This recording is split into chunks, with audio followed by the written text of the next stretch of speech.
item B shall now form part of the order paper. Those in favor? Those against? The ayes have it. And congratulatory remarks.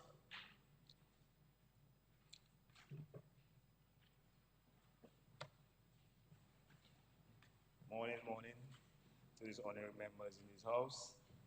I stand here to give some obituary and congratulatory report in one. I'm speaking about Mr. Addison James, our very own gold medalist. He won the gold medal, and 2 years ago, he won a bronze, but unfortunately, one of his hands died 2 years ago. And 2 years after, which was a few days, weeks ago, a next aunt, unfortunately, was killed. And I just want to tell Addison James, hold strong and keep the head up. This government, Margot constituency, will help him go through this bittersweet moment. And thanks to the caretaker of Margot and the Honorable Prime Minister, they'll be assisting in his hand burial. So thank you. And Addison, hold strong and bring home some more gold medals for your country. Thank you.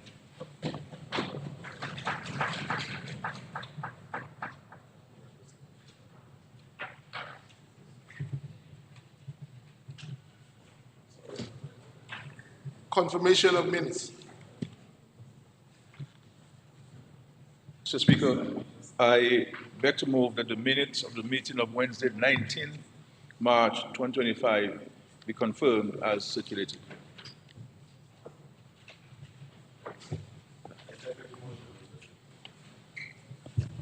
It has been moved and seconded that the minutes of the meeting of Wednesday, 19th March 2025 be confirmed as circulated. Those in favor? Those against? The ayes have it. Announcements by Speaker.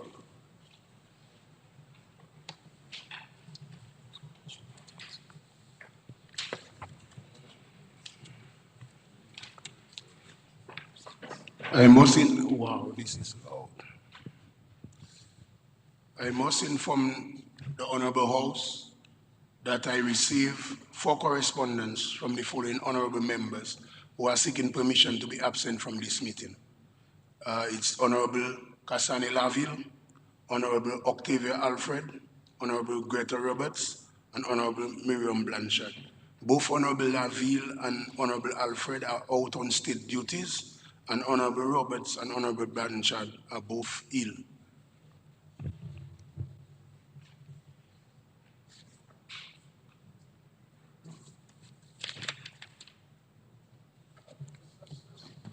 Just for posterity, Mr. Speaker, if you allow me. I'm going back to the minutes, sorry. I'm not asking for us to amend it now, but for future. I think the rules allow, you can only be considered absent if the speaker approves. Yes. Right, so I think that we need to make a distinction, because I would not want for anyone to think that I was a truant. That I did get permission, yes. So I think in the future when you say, yes, Honorable Prime Minister. Clerk, Mr. James, noted. Nice. Yeah, and we can make the correction also in this meeting minutes. The mic, we need to bring down the volume of the mic. Yeah. So let's proceed.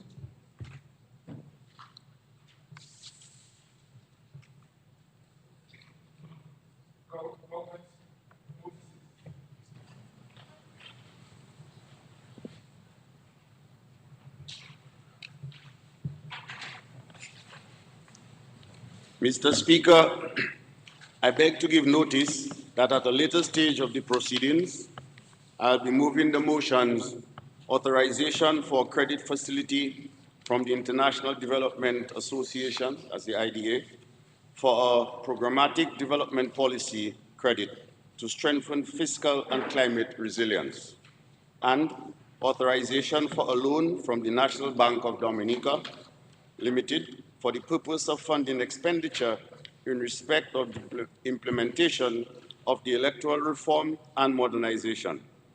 I'll be taking all three stages of the bill, shortly entitled Income Tax Country by Country Reporting Act 2025, standing in my name on the order paper.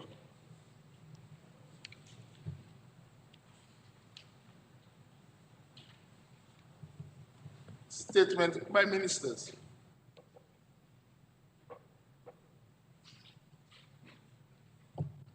Introduction of bills.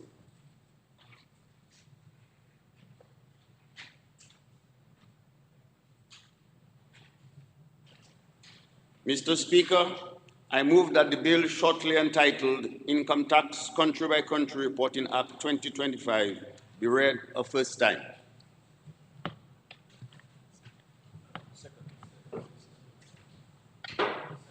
Yes.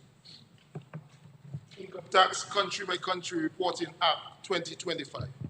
The bill has been read a first time.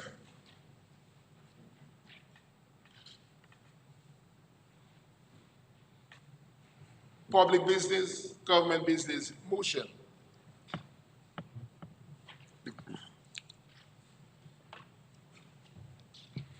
Resolution.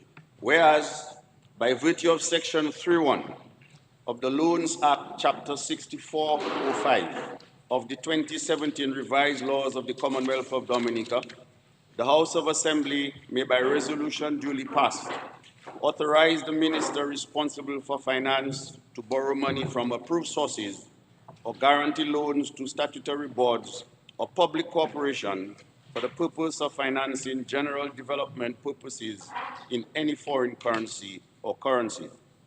And whereas over the last 10 years, Dominica has been negatively impacted by repeated macroeconomic shocks caused by climate events in 2015, 2017, and 2022, the COVID-19 pandemic from 2020 to 2022, and the inflationary impact of the Russia-Ukraine war 2022-2024. And whereas on each occasion, government's revenue declined sharply, while expenditures surged as government implemented response measures, including policies to cushion the impact of residents. And whereas the non-tax revenues, mainly from the Citizenship by Investment Program, is being utilized to fund a number of large public sector investment projects, including the International Airport and the Marina. And whereas, notwithstanding the improvement in government's fiscal position from fiscal year 2023 to 2024 to present, additional financing is required to build fiscal resilience and support the implementation of fiscal year 2024-2025 budget, including developing resilient communities under the first phase of the relocation of Campbell, Good Hope, Saint-Sauvé, and Petite-Soufrière to safer locations. And whereas the government of the Commonwealth of Dominica and the International Development Association have agreed into an agreement whereby the government of the Commonwealth of Dominica will contract a credit facility in the sum of special drawing rights, $18,500,000, equivalent to Eastern Caribbean $69,930,000, to strengthen fiscal and climate resilience. Be it resolved that in accordance with Section 3.1 of the Loans Act, Chapter 6405 of the 2017 Revised Laws of the Commonwealth of Dominica, this Honorable House authorizes the Minister of Finance to borrow by means of credit a sum not exceeding special drawing rights $18,500,000, equivalent to Eastern Caribbean $69,930,000, on the following terms: interest 0.75% per annum, commitment charge 0.5% per annum, grace period 10 years, repayment 60 semi-annual installments commencing March 15, 2035.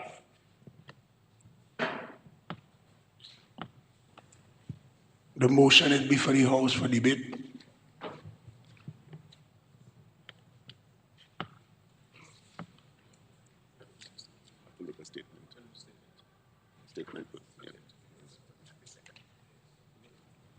Yeah, make a statement first. Sorry.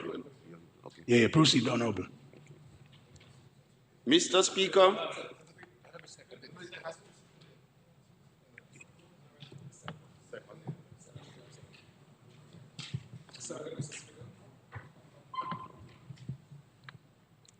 Mr. Speaker, this government has had the challenging task, particularly over the last 10 years, of balancing between responding to repeated macroeconomic shocks caused by the climate events in 2015, 2017, and 2022, and the COVID-19 pandemic 2020-2022. Building resilience to these shocks, and at the same time, forging ahead with an ambitious transformational agenda to bring sustainable development to our people and our country. Still, at the same time, Mr. Speaker, the demand for government services and support has increased, while government, the largest consumer in the country, has not been spared by imported inflation over the past 5 years. Although actual tax revenues increased from 318.1 million in 2015 to 394.3 million in 2024, the actual recurrent expenditure, excluding CBI-related expenses, increased from 388.7 million to 551.5 million over the same period. Government has been constantly exploring ways to reduce recurrent expenditure, including reducing allocations for the purchase of goods and services, reducing travel budgets, consolidating the purchase of some supplies, keeping the wage bill within the set limits, ongoing efforts to digitalize operation to increase efficiencies.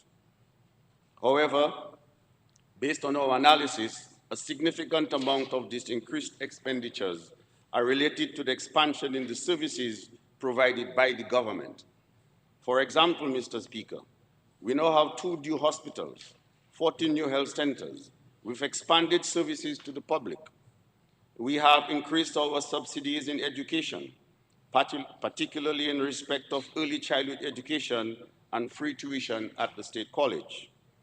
We have increased expenditure on national security, including a larger police force, police vehicles, engagement of additional magistrates and resident judges.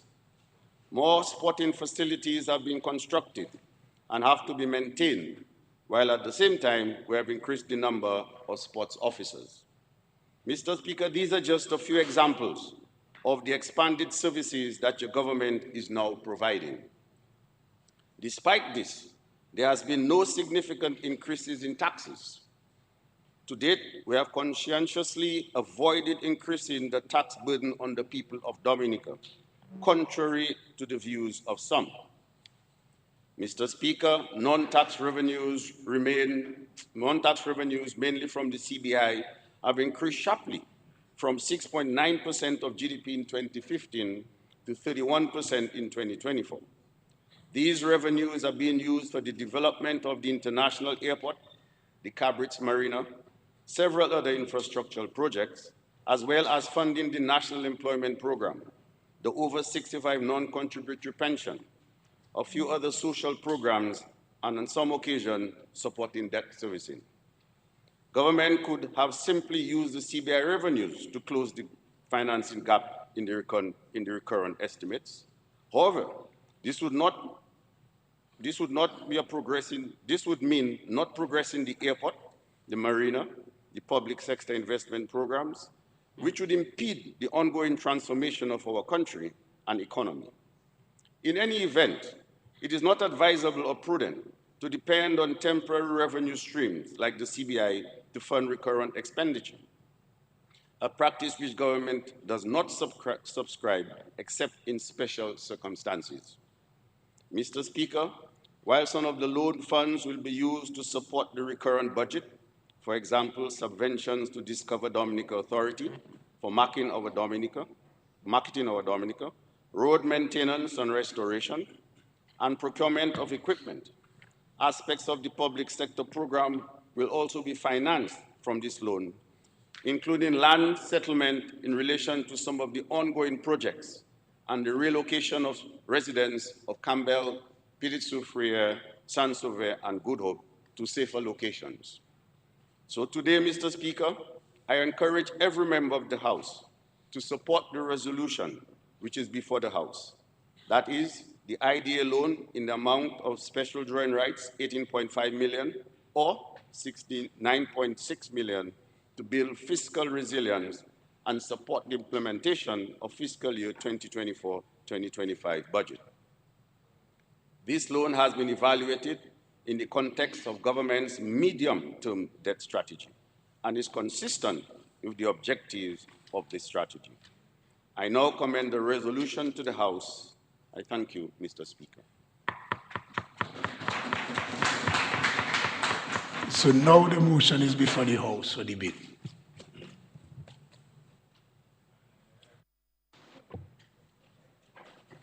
Yes, Senator, you may proceed. Mr. Speaker, permission to refer to my notes, please. Permission granted. I rise today to give my contribution to this resolution before this House. Mr. Speaker, before I continue, I would like to use a simpler word for the people of Dominica today. So I won't be using a credit facility or to borrow by means of credit. I'll be using a simple word, loan, because no matter how we look at it, it's a loan. Let me begin by stating that I at any time do not oppose to development or to carefully consider the borrowing money when it is done in the best interest of the people. However, this proposed loan raises serious concerns, which I am hoping by the end of this sitting will be addressed. 1. How will the government ensure that the $69,930,000 be used efficiently and effectively? Even when loans are approved, there is a poor track record of timely project execution. As stated in the resolution of this loan, it will facilitate the first phase of the relocation of Campbell, Good Hope, Pilit-Soufriere, and Saint-Sauveur communities to safer locations. How are we going to ensure that when this loan is granted, that phase 1 is actually completed? These are projects that have been in the airways since the passage of Tropical Storm Erica 2015. Budget after budget, loan after loan, we have seen delays, cost overruns, and our famous underutilization of funds. Mr. Speaker, the people need to know. Number 2, transparency. In my opinion, sufficient details have not been provided regarding the usage of this loan. Vaguely referencing first phase of the relocation of Campbell, Good Hope, Saint-Sauveur, and Pilit-Soufriere, does not justify borrowing at this time. Where is the project breakdown? Where is the estimated time frame? What does this phase entail? The first phase may be, a few town hall meetings. Does this phase of a few town hall meetings need a loan of almost $70 million? Mr. Speaker, I am only drawing reference because the people need to know. Fiscal burden and rising debt, number 3. Our public debt is already at worrisome levels. With every new loan, we are saddling future generations with obligations they did not ask for. Yes, we are getting the good concessions, we are getting a long grace period of these loans. But when free for loans meet at the same time, what provisions are in place to repay? Currently, Dominica's debt to GDP ratio, according to IMF, is at 97.8%. Though we are speaking on this resolution, there's also another resolution before this House today requesting a loan of $6 million Eastern Caribbean dollars. Taking on approximately $75 million more in debt without clear strategy is fiscally irresponsible. We cannot continue borrowing as though we are immune to economic shocks, Mr. Speaker, because we are not. What about alternatives to borrowing? We have lived to understand by this government that it is CBI, that our CBI program is thriving, but every year we resort to loans. Continuously opting for loans shows a lack of creative economic planning. Shouldn't the thriving CBI program prevent us from all these loans? Shouldn't our debt to GDP ratio be closer to the IMF recommendation of 60%? Mr. Speaker, I am only asking because the people need to know. Our parliament is not a rubber stamp, Mr. Speaker. It is our duty to question and to act in the best interest of the people. Continuously treating this parliament as a rubber stamp is economic recklessness. Let us not mortgage the country's future for short-term political gains. When a loan is taken, that means money is borrowed, which is expected to be paid back with an interest. When the government takes a loan, the people are the ones who repay this loan. How? Income tax, imported duties, VAT, just to name a few. Let us think of our children's future, our children's children's future, our children's children's children's future, Mr. Speaker, when we take all this loan. As I wind down this presentation, I'd like to send a clear message to the people of the community of Kulibistri. Wake up, my people. Once again, you were placed on the back burner, but do not give up hope. The relocation is not yours, but have no fear. The Lord is with you always.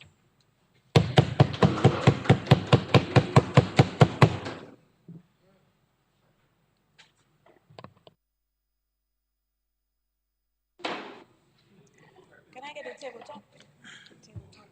Yes, Honorable Popon Skerrit. Tabletop. You have it?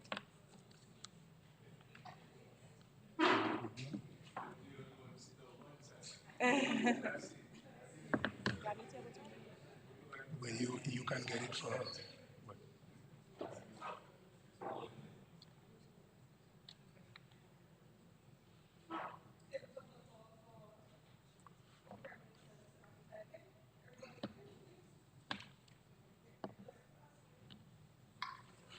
You see the podium business, we maybe need to change the setup so we can have some glass setup so people can talk easy. But let's proceed, let's proceed. Yeah, we'll have to modernize. Yeah.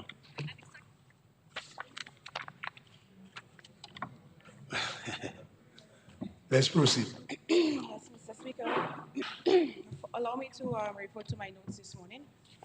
Yeah, proceed. Permission granted. Mr. Speaker, honorable members, fellow Dominicans, I rise today not just to support the motion before the House, but with a deep sense of duty, Mr. Speaker, a duty to finish what we started and to bring hope and shelter to those who are waiting far too long. Let me begin by saying, Mr. Speaker, that, Dominica is a beautiful country. It is a majestic gift. It is a beautiful island, but maintaining this is no cheap task. Mr. Speaker, when you look at our country, we have deep valleys, we have high mountains, we have shifting soils, we have rising rivers. And when you hear rain coming nowadays, it's no longer a little house party. It's people in fear because of what rain does to us nowadays. And so no village and no constituency is immune to climate change. Mr. Speaker, allow me to jog your memory back to 2015 when Tropical Storm Erica tore off repeated savanna, displacing 283 families, leaving heartbreak in its wake. We acted swiftly, Mr. Speaker, and though the cost was high, we found the means because of our commitment to our people. Again, when Hurricane Maria struck in 2017, it inflicted catastrophic damage on Dominica. Total damages and losses, wiping out about 226% of our nation's GDP, amounting to about 1.3 million. Mr. Speaker, we dug deep. We found the resources because rebuilding our country wasn't optional, it was urgent. Mr. Speaker, this Labour Party believes that a safe home is not a luxury, it is a need.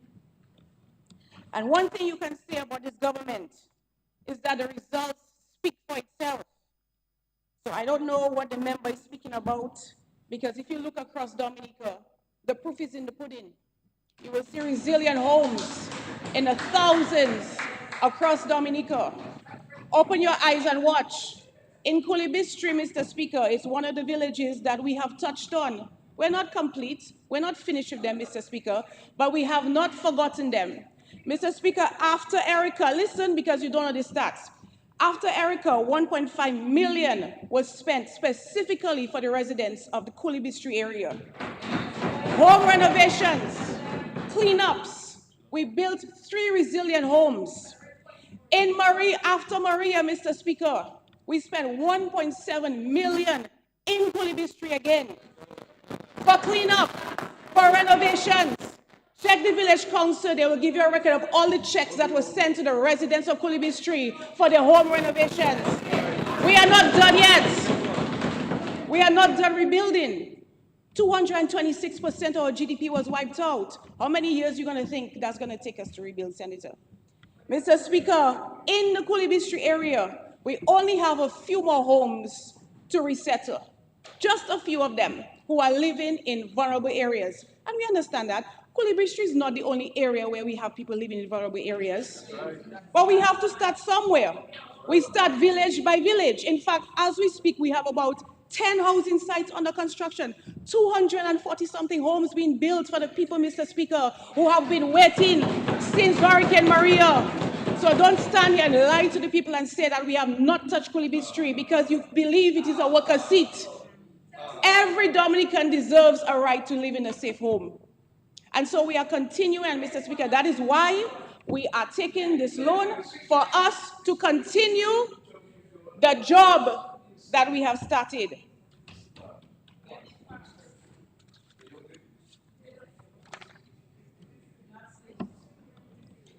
Mr. Speaker, the fact is,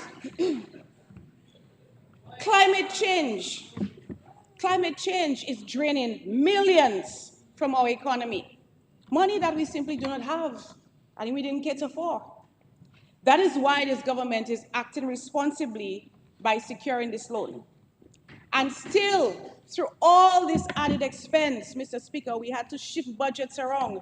You've heard the Prime Minister say that we were saving to build the airport. We had to use this money for COVID, for more important things. The health of the people is our priority as well as housing. So, Mr. Speaker, this government, under the sterling leadership of the Honorable Prime Minister Roosevelt Skerrit, has built close to 2,000 resilient homes since Hurricane Maria. And we will continue to build in every village and every area where there are vulnerable people still waiting, Mr. Speaker. And we did that not because it was easy, but because it was the right thing to do. And this is what a caring government does. To date, we spent over $500 million in recovery housing because we refuse to let disaster define us. And this is what you call sound leadership, Mr. Speaker. We have made major investments, 353 homes in Bellevue-Chopin for the Petit Savan evacuees, amounting to $129 million. 322 apartments in the East Coast communities, about 94 million. There's 57 Petro Casas, about 10 million again. 705 homes completed with direct financial intervention into the homes and the hands of these people, about 143 million. For 343 replacement homes under the Housing Recovery Project, Mr. Speaker, to the World Bank, 89 million. And the work continues. Hundreds of families, as we know, still remain in vulnerable conditions. And that is why the funds that we are securing today is so critical. Some of it will be used for the resettlement of residents, and some will help to complete some homes that we have already started in Petit Soufrière, Saint-Sauveur, part of Good Hope, Morpeau, Tranto, Dipax, Casabruce, and of course, the residents of Campbell. Let's talk about Campbell a bit, Mr. Speaker.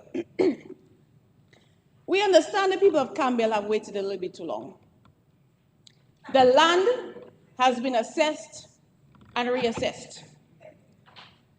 It is no longer safe. That is not opinion. This is the science. It is a fact. And so we are relocating these families to the beautiful village of Warner, Mr. Speaker. And let me tell you something about Warner.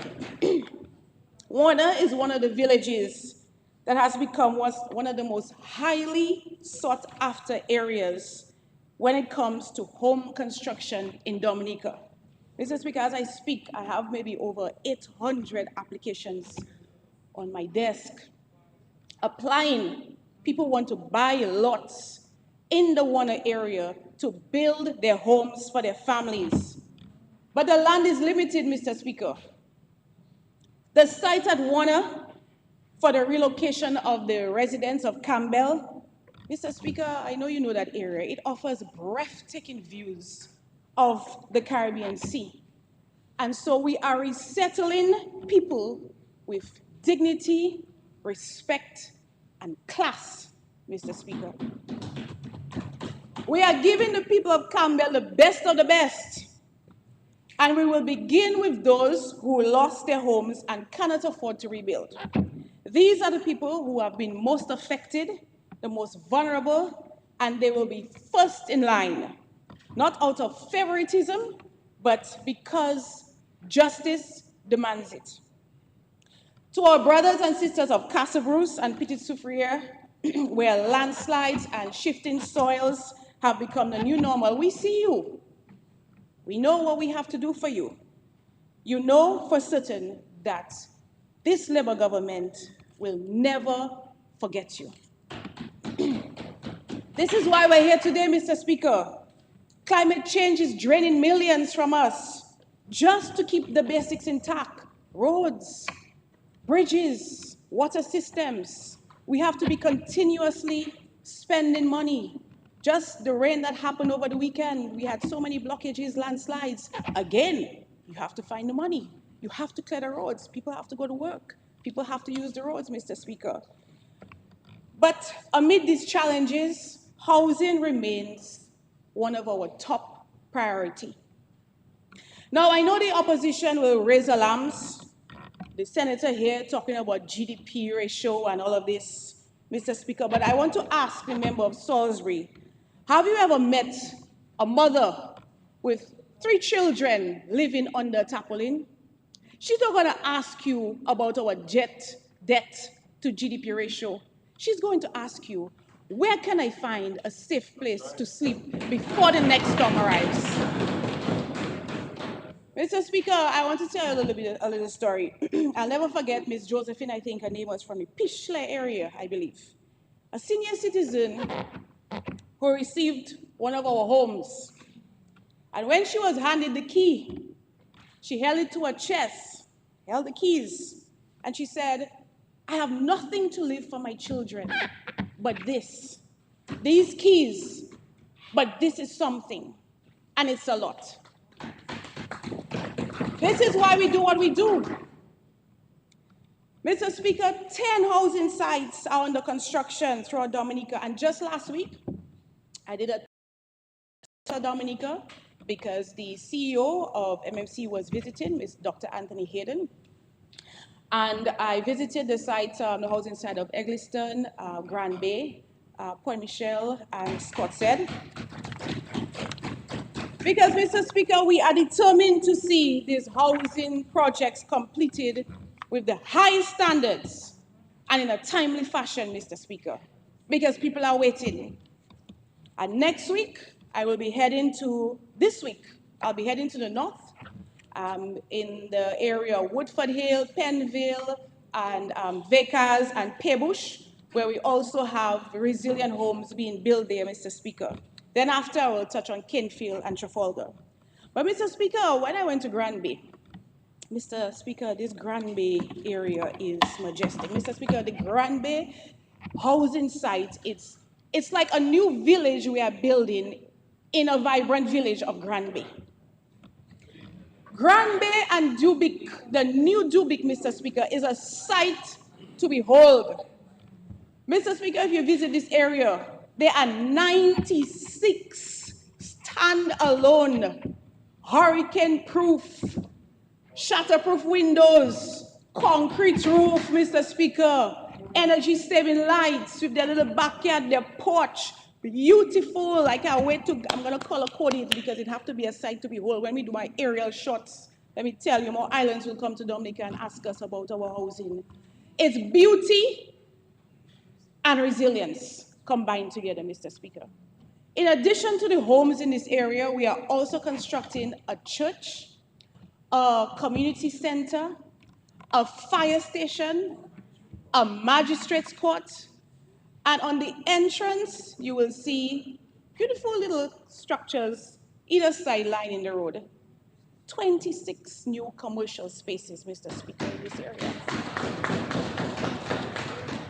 So this is a whole little village, self-sustainable, Mr. Speaker. People who are already wanting to know who's getting what, and they want commercial space, they want house, they can't decide which one, but they cannot get both. So we'll give the entrepreneurs the commercial spaces because we want to see there's a lot of agro-processing in the south of Dominica, and we want to help them find a space to showcase their products. So these people will be given priority, especially those who work from their home. Mr. Speaker, little shops are going to erect there. So I'm very excited about this housing site in particular. And so I really want to express my thanks to MMC, the communities, the people, the contractors. When I went there, I saw the NEP workers who are keeping the place beautifully clean as the construction is happening, Mr. Speaker. They're taking out the garbage, they're painting rocks, they're beautifying the space like as if that they have already moved in. Because some of them are actually beneficiaries, Mr. Speaker. So I want to thank them for their patience and, let them know that we understand the urgency, and I want to assure them that this government is working every day to deliver on our promises to them, Mr. Speaker. And the CEO of MMC gave me his assurance that this housing site will be complete by December this year. In fact, he stated that on the timelines that we have right now, all of the 10 sites that I just listed will be complete by the end of this year, 2025. Mr. Speaker, we have also begun building the future housing, modern homes in Warner for our young professionals who have been waiting, Mr. Speaker. I'll speak a little bit about that on the radios coming up. But Mr. Speaker, we're not just constructing houses. We are building legacies. We're building generational wealth. And we're building stability. Mr. Speaker, I want to share something, and I think anybody who's been a minister for housing in the past know that your anxiety level is up when May comes along. The rains start coming, your phone is ringing, your office is busier than ever, Mr. Speaker, because the hurricane season is approaching, and the anxiety among the people is real. People are scared because sometimes, nowadays, even the forecasters, they seem confused. And so you just always have to be prepared because you don't know what can transpire, Mr. Speaker. But I want to give you a little joke because one day I logged onto Facebook and, being a minister of housing, I'm looking for the hurricanes. What type of hurricane season we're going to have? I see it's going to be highly active. And when I look, I see there's a hurricane Melissa coming. Mr. Speaker, I almost dropped my coffee because I'm like, wait, what? My name coming as a tropical storm or potential hurricane this year. I say, boy, I don't know what the universe is doing, if it's mocking me or sending me a message, because we know how a Minister of Housing feels when a storm is coming. Mr. Speaker,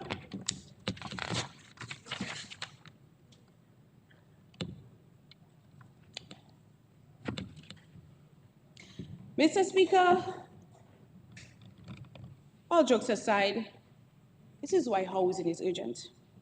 Because behind every family that has a leaking roof is a child who's sleeping under there, who may be afraid of lightning, afraid of thunder, and just getting wet, Mr. Speaker. And that is what drives me every day.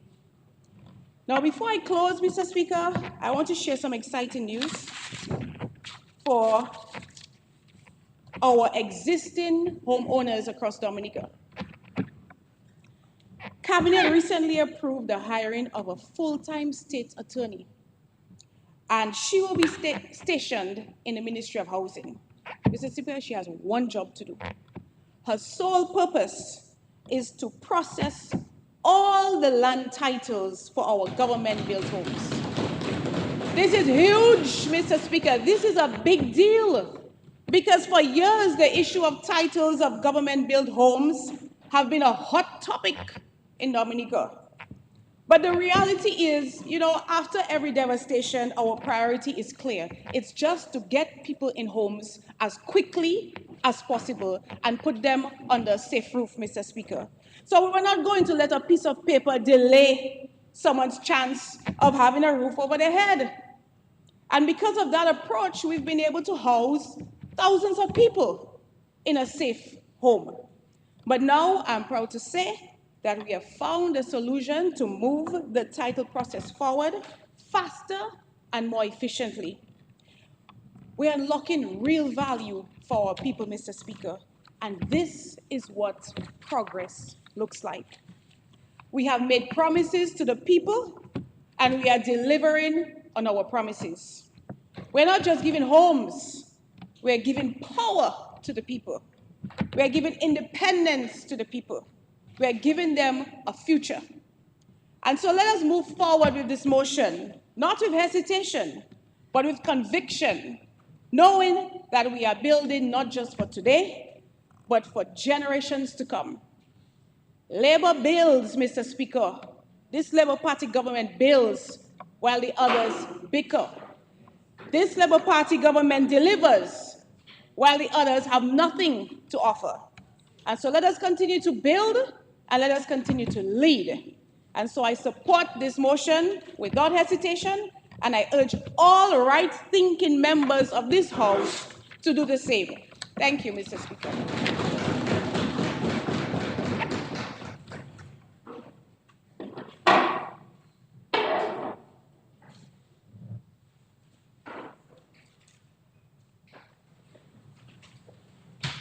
Yes, Senator Parrish, you may proceed. You are recognized. Good morning, Mr. Speaker, members of this honorable House. Mr. Speaker, it's good to see you. Mr. Speaker, I rise to make some brief remarks on the current legislation, or current resolution, that is before the House for debate and approval.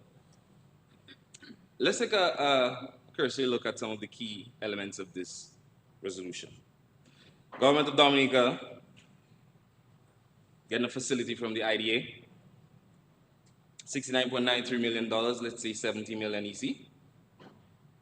Fiscal and climate resilience, relocation of vulnerable communities, 0.75 per annum. Mr. Speaker, by the way, please allow me to refer to my notes from time to time.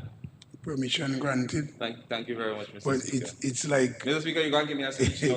No, it's like the way we say it, no, it's like it's an automatic, Okay? we have to ask for permission. Yes, you're right, Mr. But anyway, Speaker. the House will determine what it wants to do with that matter. But No, Mr. Speaker, let's proceed. All due respect, No, let's I proceed. apologize for not asking before I start. Yeah, let's proceed. Thank you very much for your consideration, Mr. Speaker. 0.5% commitment charge per annum, a grace period of 10 years, repayment 60 semi-annual installments starting in 2035. Now, Mr. Speaker, I was hoping that after the presentation by the Minister of Finance, that I would have to get rid of some of the questions that I initially thought that I would have to ask. But the Minister didn't help me at all, no? So, at the risk of even running over time, I still would like to ask the question, Mr. Speaker. By the way, how much time do I have? According to the rules, members have 30 minutes. 30 minutes. Thank you. But I think the members will give me some extra time. You don't have... Mr. Speaker, point number one. How sustainable is our debt? Now, while the interest rate is very favorable, welcome back. While the interest rate is very favorable, this is still a long-term loan that is adding to our national debt. Question now becomes, have we fully assessed Dominica's current debt to GDP ratio? I heard some remarks made about it. And it gives me some confidence, Mr. Speaker. It gives me a lot of confidence because clearly the administration recognizes where we are as it relates to our debt to GDP ratio and so on and so forth. And with bringing another resolution to the House, adding to our debt portfolio, obviously we would have done those assessments. And therefore, it would not be unreasonable to ask for the publishing of our debt sustainability analysis. Mr. Speaker, for the benefit of the listening public, debt sustainability analysis is a formal evaluation conducted by the Ministry of Health, right, Minister? Often in collaboration with the IMF, World Bank, etc., intended to examine a number of things. One, how much public debt does a country have? How fast is the economy growing? How much revenue is the government collecting? Whether the country will be realistically able to meet future debt obligations without defaulting or without reducing on services, particularly essential services. Now, a debt sustainability analysis, Mr. Speaker, will answer questions like, can Dominica afford to borrow an additional $70 million?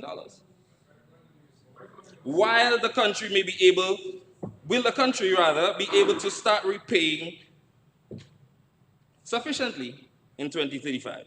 How vulnerable is the country to future climatic shocks and changes in the global markets? And what is our debt to GDP ratio going to be looking like in 10, 20, 30 years? Mr. Speaker, with all the commotion going on the other side, it is just simple, to present the debt service analysis, debt sustainability analysis, and say we cool, right? Mr. Speaker, what we are expecting a debt sustainability analysis to do is to show us whether borrowing more money now is fiscally responsible. And obviously our debt sustainability analysis will show that because we're bringing these resolutions to the House confidently, right?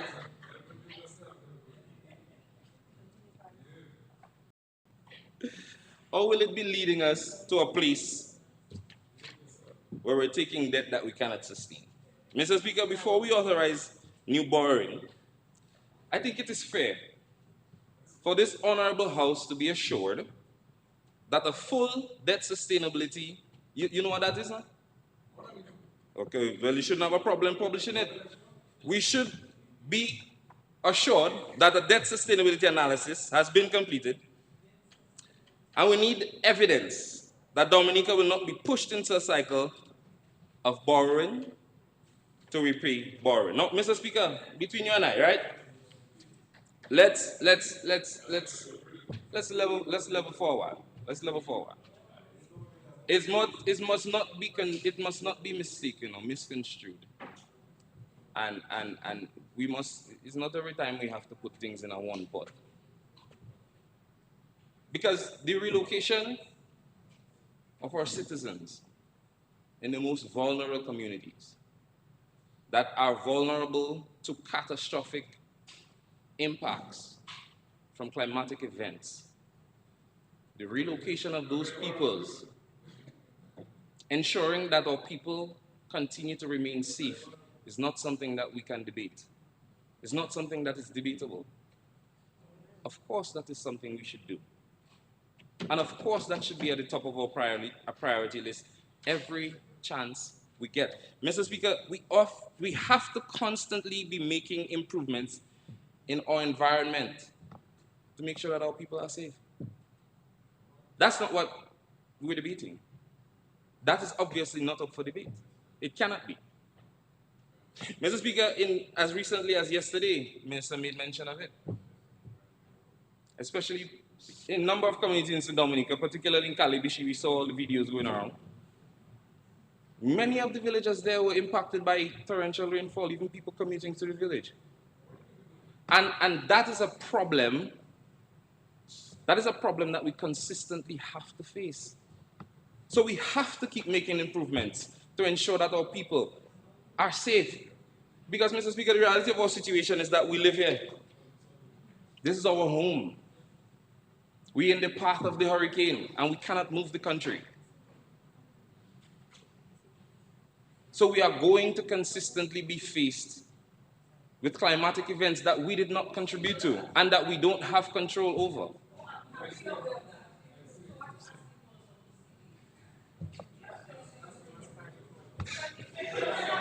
No, proceed. Like me to proceed? I have not interjected because I do not want to affect your flow. You understand? Mr. Speaker, But if you need cover, you can ask me. Mr. Speaker, please. Okay. That's what I'm asking you for. So members, allow him to speak. Allow him to speak. Yes. So, Mr. Speaker, I want to make it clear, emphatically clear, that right? That that's not up for debate, and we support the protection of our people every time. But, Mr. Speaker, we don't live in a vacuum. We don't operate within a vacuum. So, hence, Mr. Speaker, as I've said before, we can do a good thing in a bad way. We can do a good thing, do it in a bad way. Mr. Speaker, let's talk about a little bit of transparency. Resolution lumps the justification under the broad terms like fiscal resilience and relocation. Yet, what I was expecting the Minister of Finance to do is to provide a budgetary breakdown, to give us some timelines, and to explain what specific activities are we expecting the $70 million to fund. That's not unfair questions, Mr. Speaker. Mr. Speaker, something must be said here to demonstrate and give our people the confidence that the relocation will actually happen. Mr. Speaker, every major project that you undertake, there has to be some well thought out, well structured implementation plan that allows stakeholders and everyone involved to have a detailed view of how the project will be carried out. I expected to hear that from the Minister of Finance, and I didn't hear it. So that is why I'm taking the time to go through this, Mr. Speaker. Mr. Speaker, we do not have any indication of what an implementation plan would look like. What is the disbursement going to look like? What is our schedule? What is our timeline? We're talking about a first phase, but how many phases do we have? And how much is each of those phases going to cost? When will these relocations commence? We heard about the safer locations in Warner, and that's fabulous, because I had another question. But that is just for the citizens, the residents of one community. If you listen, you'll learn, you know. Yeah, you're listening as well. Even when I support him, he doesn't listen. Anyway. So, Mr. Speaker, all of these questions need to be answered, because it will demonstrate the level of responsibility that we have and how serious we are taking this loan that none of us will be here to repay. Mr. Speaker, let's go deeper with it. The same communities that we are relocating, how are we preparing the skilled men and women in those communities? How are we preparing those skilled men and women, young entrepreneurs, individuals who have an eye for business? How are we preparing and empowering them to take part meaningfully and engage in this project that we are taking a loan for? How are we empowering them? The young men who have skills, and the senior guys too. How are we enforcing equity and equality for women and men and making a space for them to make sure that during this project, they can participate meaningfully and engage? What procurement rules are we intending to use to carry out these projects? Will there be a tender process? Are we empowering our young local contractors, our young local engineers to get ready to participate in monies that their children will have to pay back, Mr. Speaker? That is the kind of questions I expected during the Minister of Finance's presentation to talk about. What metric are we using to determine these safer locations? We heard about one, but are there any more? And are they free from any kind of vulnerabilities? Remember, we don't only have riverways, we have volcanoes too. Those things are still important for us to answer. Mr. Speaker, let's talk about our CBI. Because it was interesting to hear from the minister this morning that CBI has become a temporary revenue stream. But Mr. Speaker, it was not long ago that we were saying, if not CBI, what? If not CBI, what? Mr. Speaker, when did that change? And what have we changed it to? Because inquiring minds would like to know. Mr. Speaker, yes, obviously, the minister was correct when he said that we could have easily used the CBI funds to close the gap. And he's right, but I don't know why he ran away from it. So let's go back into it. Mr. Speaker, and I want your help here because I know you don't like when we say the sale of. So advise me, is exchange or proceeds from the CBI, right? We're not going to say, all right, good. All right, Mr. Speaker. Our legal rate for the exchange of citizenship is $200,000 US, correct? Good. Mr. Speaker, it is fair for us. So member, you need to withdraw about the sale. Mr. I just said sale, Yeah. you know, Mr. Speaker. What I didn't you say say? sale of what, you know? What did you say? I said the sale. I know you don't like us to say the sale. Yeah, I didn't say sale of what? But again, if you proceed like that, I will stop you. Mr. Speaker, Because I don't think, exactly? no, I don't think we're taking this matter serious. If I rule on a matter already, why are you trying to be in a back and forth on it? Mr. Speaker, I don't know how you're determining that, but I'm very sorry.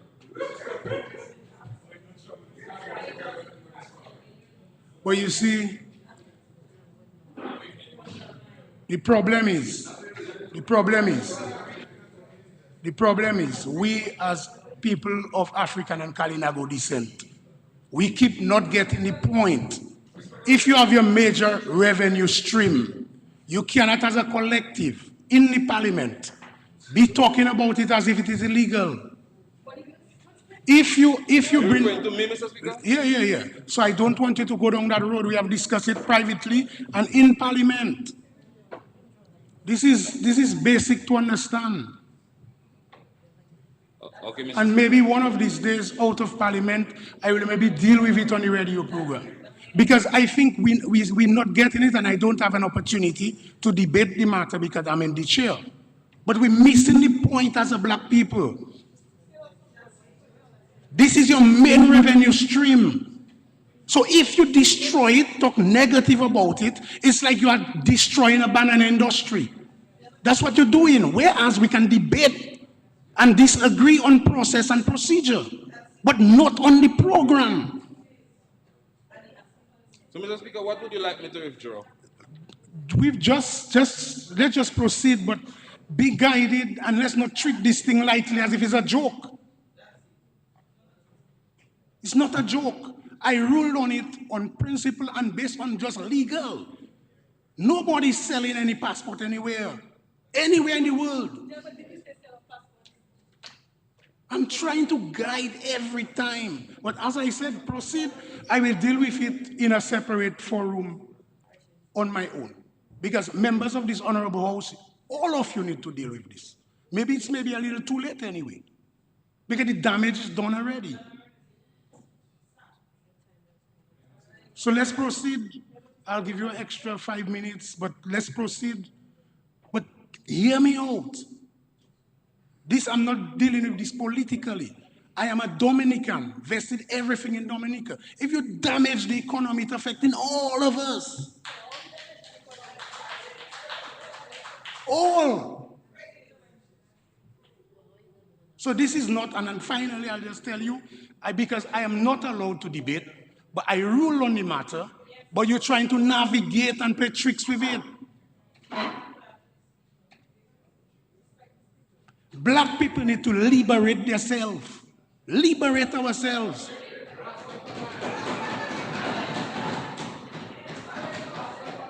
We have a revenue stream.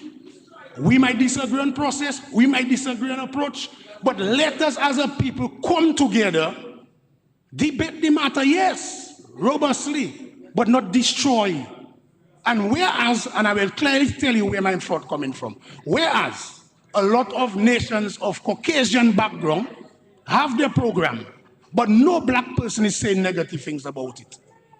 And that's my point. So let's proceed. Extra 7 minutes. Proceed. Thank you, Mr. Speaker. Mr. Speaker, but you see the problem I have? Let's proceed.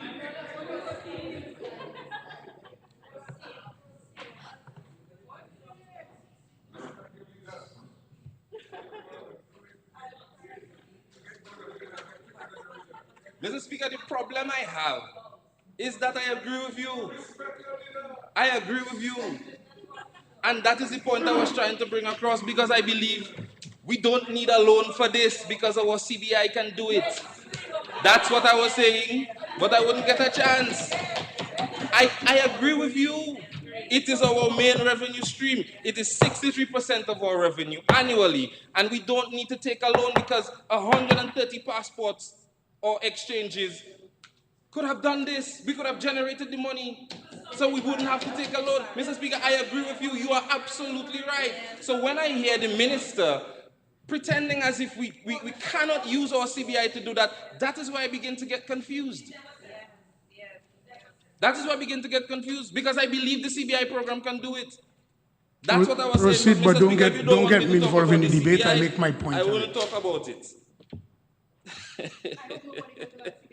Mr. Speaker, point number 3, we have a very heavy reliance on external borrowing. And I heard the minister attempt to touch on it. But I think we can do greater with diversifying our revenue streams, particularly because I just heard the Minister of Finance say that our CBI program is a temporary revenue stream.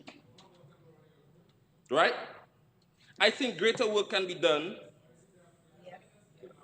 in diversifying and reforming our tax base and reducing our fiscal leakages. And we have to get away from behaving as if taking loans can become a stopgap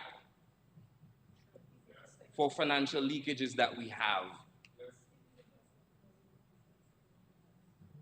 in our program. Mr. Speaker, climate resilience, finally, climate resilience shouldn't be framed as debt.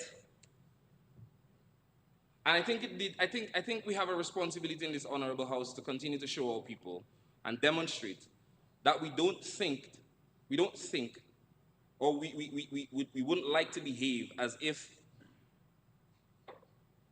climate resilience and putting finances into that is some type of an investment. Because it isn't. Pay attention in class. If the loan is meant for climate resilience and relocation, can we demonstrate that we have exhausted all of our efforts in finding external funding, grants, partnerships, to ensure that we can do these types of relocation? Mr. Speaker, because we have institutions and agreements that continue to demonstrate that climate resilience is not a traditional capital investment. Like the minister was saying earlier on, we have to keep maintaining roads and other infrastructure. But those have means of generating funds. Those have means of generating money. The airport has means of generating money. But these kinds of investments, they don't show the type of commercial returns that we expect investments to do. So I think it is wise for us to be able to demonstrate a greater effort on showing that we have exhausted all other avenues of accessing free money. Mr. Speaker, we have examples like Fiji and the Maldives, and if the minister would like to comment on that, I think he should, who have successfully, oh, you know he's right there, who have successfully leveraged the Green Climate Fund for relocation and coastal protection. I get this, Mr. Speaker, without increasing their debt burden at all. And I think those kinds of things, and even if we're looking at a blended system where we're using CBI funds and grant funding, where we have free money that doesn't increase our burden of debt, I think it's a really good option, Mr. Speaker. And I think, based on what I heard from the minister, we haven't demonstrated that we have exhausted all of those options. Mr. Speaker, finally, the concern is not about borrowing itself, in and of itself. Government has to borrow. You can't run a country without borrowing. And the concern is not about providing environmental safeguards for our people. Let's not mix up all of those things. The concern, Mr. Speaker, is about the absence of evidence that we are learning and adapting and exhausting cheaper options that will yield bigger impacts. Mr. Speaker, as I close, we cannot continue to borrow on the backs of our children, grandchildren, and without a clear plan for debt reduction, economic transformation. Let us not confuse our people by allowing them to believe that infrastructure growth is true fiscal sustainability. One way or the other, Mr. Speaker, is short-lived. Mr. Speaker, we cannot oppose development, and we shouldn't. Correct. But we must insist on development that is transparent, accountable, and sustainable. Development that offers clarity, controls, and a path to long-term resilience. Without that, Mr. Speaker, facilities like the one being discussed today is at the risk of becoming yet another financial burden on our future generations. Thank you.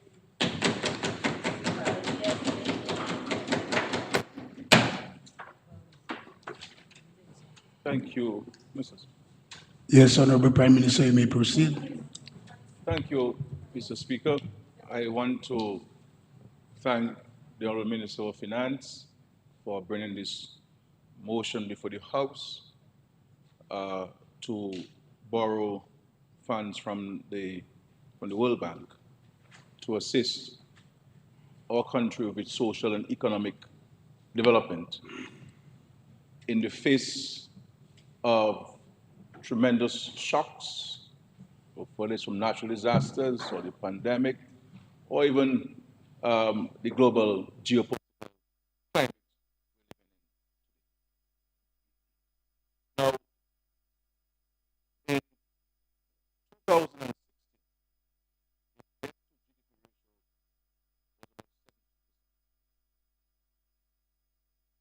and we were on a mission to get it to 60% of GDP, which is the benchmark established by the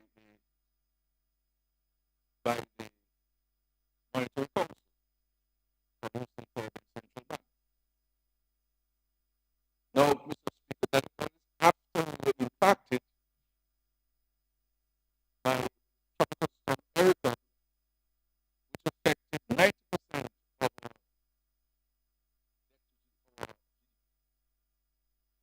and when we had to replace significant public infrastructure and to provide tremendous support to families who were displaced and many businesses who were affected, help to pay the salaries of those private sector entities and to also provide cash grants to private sector entities. to let them be a going concern while we rebuild. And we had to pay rent for hundreds of families at a cost of average of $1,000 a month, plus provide them with displacement allowance, while at the same time spending a significant amount of money to build homes, permanent homes for those persons.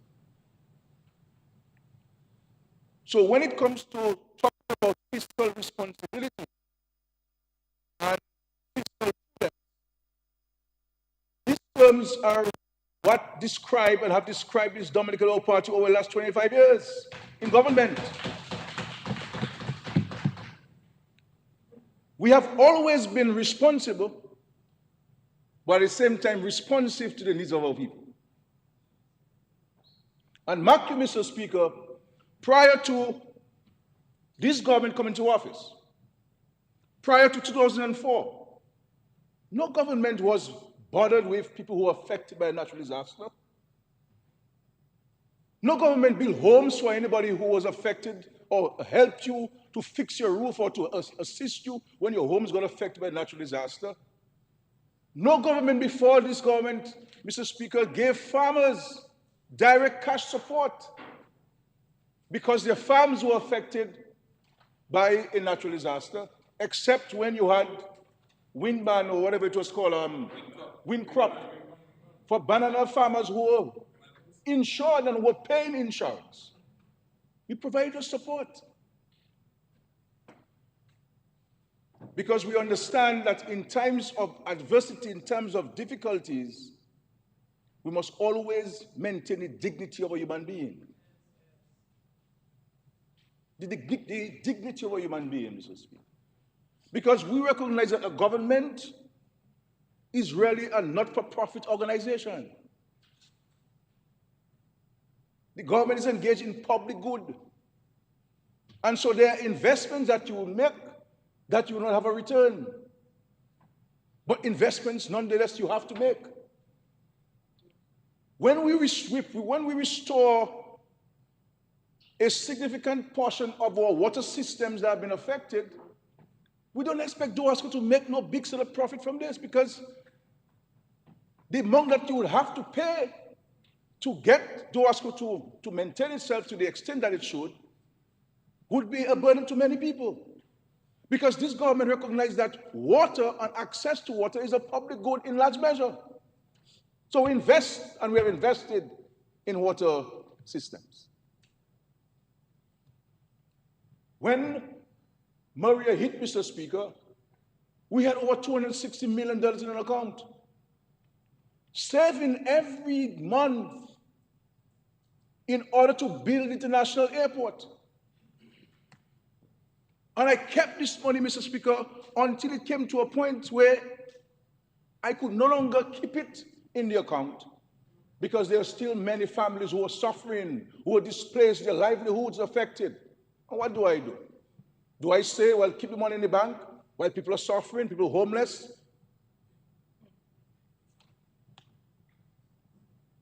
Businesses affected, children are overseas studying and the parents can't send anything to them? What do we do? Should I have told every child who was studying overseas to come back home because the government no longer has money?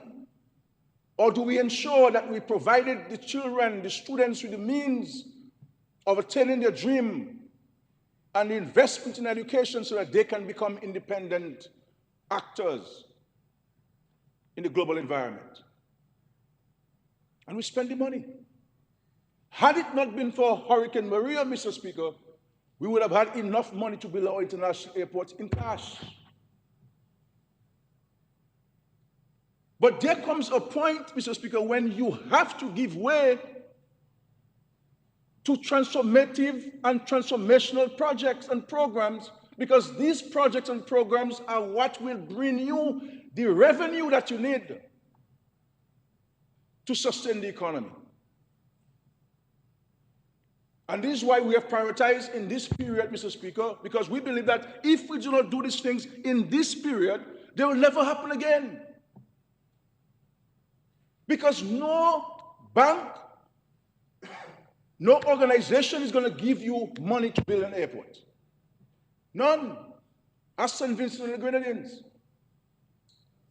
Even with geothermal, Mr. Speaker, we have prioritized geothermal because we believe that this is going to help provide a better framework and environment for investment in Dominica, while reducing the cost to existing businesses in Dominica and homeowners. We could have easily said, leave it alone. Let's do something else. But that's not what you do. When you recognize that these things are crucial for the sustainability of the country.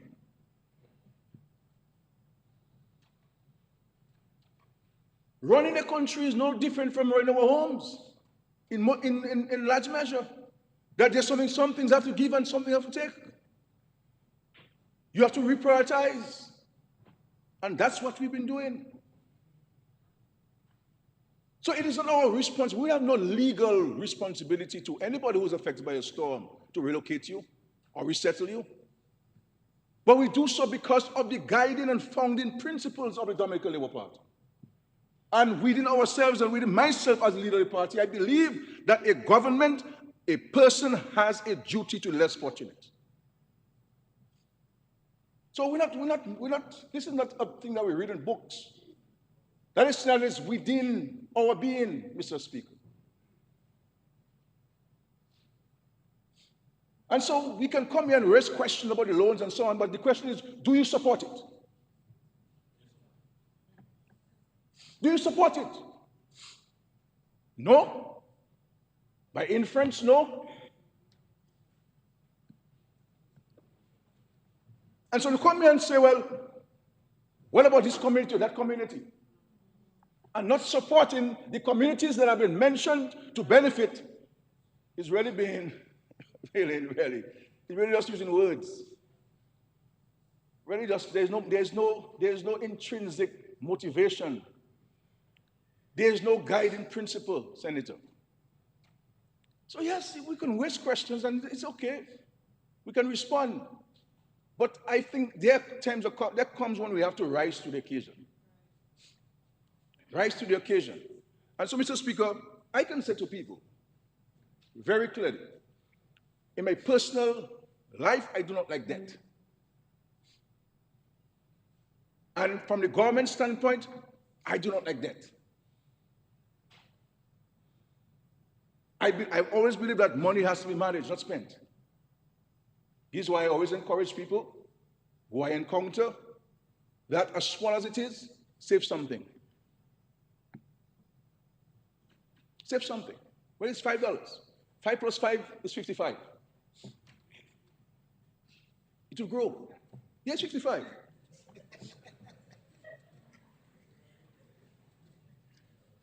It will grow. 1 plus 1 is 11, Mr. Speaker. It will grow. It will grow. We have to save. And so if you look at our borrowing, senators, you recognize that we've been very careful with the borrowing. And in large measure, Mr. Senators, our borrowing has been as a result of natural disasters, or in the case of the pandemic. We've not been reckless with going to borrow money as a previous government did. We've nothing to show.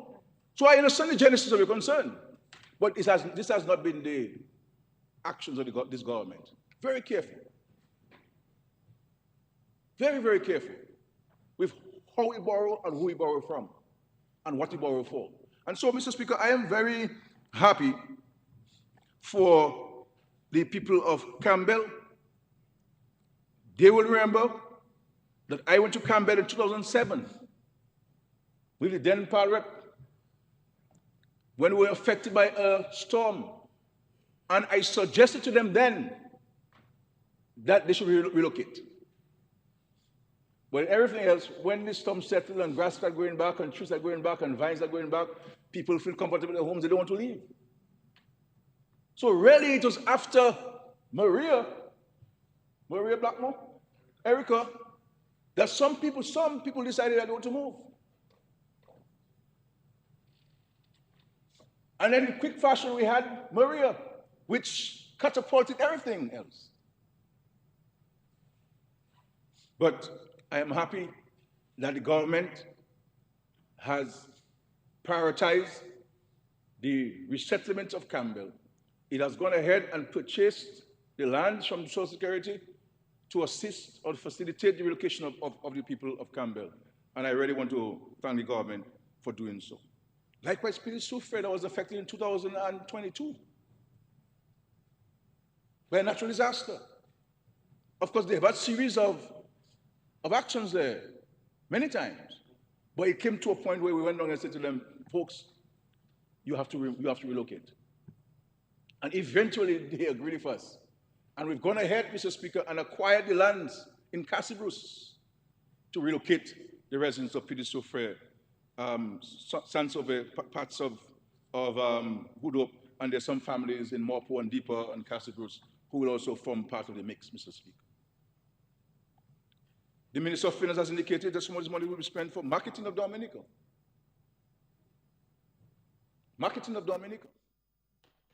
But I also believe, to Mr. Speaker, that DHT, and we have said so to them, and we're waiting a proposal from them that the guests who come to Dominica, like every other country, that they contribute something, whether it's 10 US per guest, per room, per night, and that goes into a special fund that we'll use to help promote Dominica. It can't be only government that has to find money to market the country, no.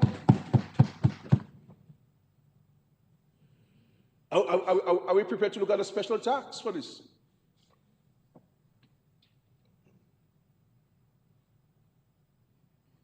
Where's our individual responsibility? It can't be the government only clapping his hand, clapping one hand can clap. It requires all. And of course, road maintenance, procurement of equipment. All of these things will be captured under this. And Mr. Speaker, I want to say to the country, as I've said before, and it's important that the senators take note of this, and to understand how responsible this government has been and how prudent this government has been. We were saving money. I've said so before, and it's worth repeating. We were saving money. When you speak about debt and our debt strategy, and we do have a debt strategy that has been presented to the Parliament. I'm not sure whether you read it. You have not read it. It was laid in the Parliament there.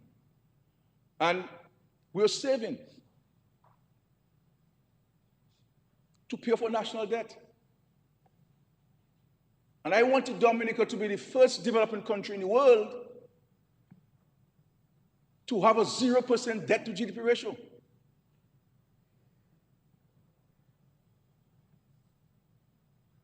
And then it was my intention to create a fund that we will continue to pay into that fund as if we were still paying a debt. And use those monies as a reserve and also as a fund to help with cheaper financing to the private sector and small business owners in Dominica and for government public sector investment program. So we pay on average about $140 million a year debt repayment and interest payments. That would have gone into an account. Multiply by 5, you owe $700 million into an account every 5 years. That's what we're doing. So we're very careful with how we pay the debt. Now, people may say, well, cut NEP. Cut the 65 and over. Cut this, cut that. But the people who are telling you that are the people who have. The people who are telling you that are the people who have. And we cannot, as a people, we cannot ever, and this is why, whether I am in this party or not, I am the leader or not, and so on, this is why I'll stay in the periphery to ensure that this party remains true to the people. The people, especially those who cannot help themselves. Because politics and government is about people, not about paper and files. It's about human beings. And I have seen, and many of you have seen, the impact of the National Employment Program on the lives and livelihoods of so many people across the country. This program has taken people out of poverty immediately, Mr. Speaker. Plus those who are on the program who receive homes, plus the children attending school, they have access to internet, light, water. And when you have less poverty, people can spend more. People can spend more revenue.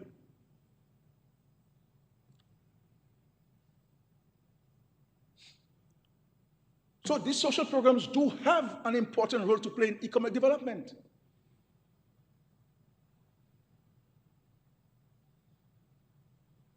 So, yes, we could cut this, cut this, cut that, and some people tell you, well, cut the NEP and give that to this. So you're not to say that you cut and reduce expenditure. Take it from the NEP and give it to them because that's where the benefits are. How selfish we can be.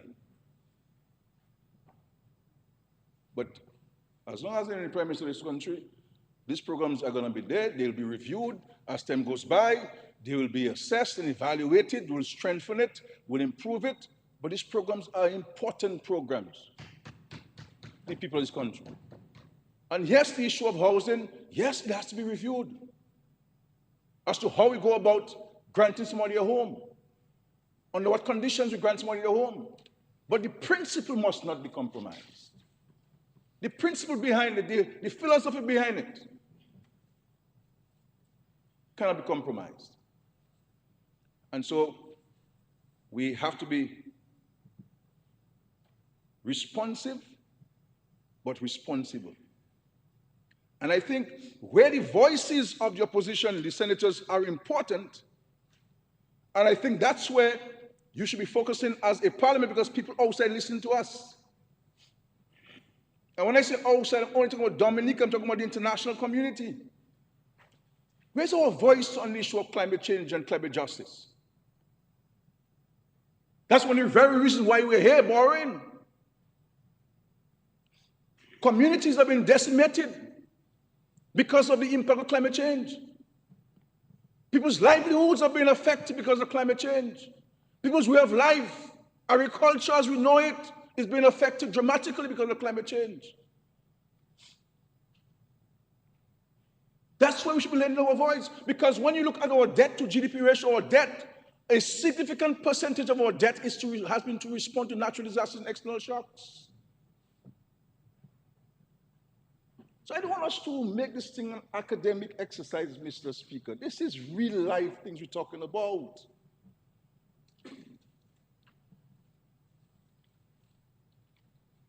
And this is not about this protecting the social safety. It's not about being generous, Mr. Speaker. It's about being empathetic. When we were going to school, wouldn't we have loved for the government to provide a free bus to us to go to school? Don't look at your circumstance today. Look at where you were. And how many of your brothers and sisters were denied to go to school because your parents couldn't afford, and so they had to go to work on the farms at age 14 and 13 and 12, so that you alone in the family could go to high school. That's how we have to look at life.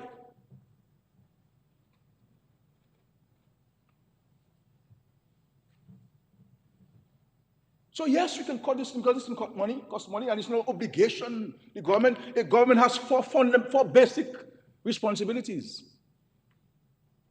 Basic infrastructure. That is why all our bridges were one lane. All they have to do is get you from the one side of the bridge to the river to the other. Basic health care, which means that you go to the health center, they dress your sore for you, but when you go to the hospital, you have to pay. There was no overseas medical care until we came into government for people, because the government responsibility is for basic health care, primary health care. Basic education, which means that when you get to age 16, you have to leave school. You have to leave school. This idea of government giving you money to go overseas, that wasn't happening because the scholarships we got in the 60s and 70s were scholarships funded by external agencies. I went to school, Mr. Speaker. I got not $1 from the government. Not one.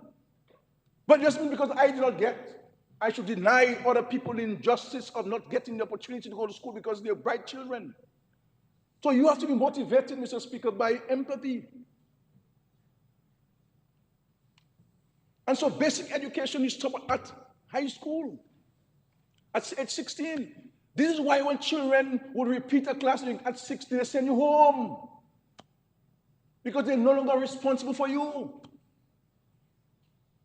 And so, yes, the Minister of Finance referenced the free tuition at the college. But this is in an effort to ensure that every child in Dominica, irrespective of your station in life, is given a fair chance to succeed. By giving you not only the access to education, but the means. Because you can have access and not have the means. Because if you have Choral Festival, there's the access. But if you have the money to pay, you have to stow away. And when you stow away, the police arrest you. But in education, you can't stow away in class. You have to be registered. And so what we say to children, what we say to parents, is that you must not take those things for granted. Take advantage of it. Be the best student that you can be. Be the brightest student that you are. And move on to the next level. And empower yourself to be independent actors in the economy of the country and the global economy.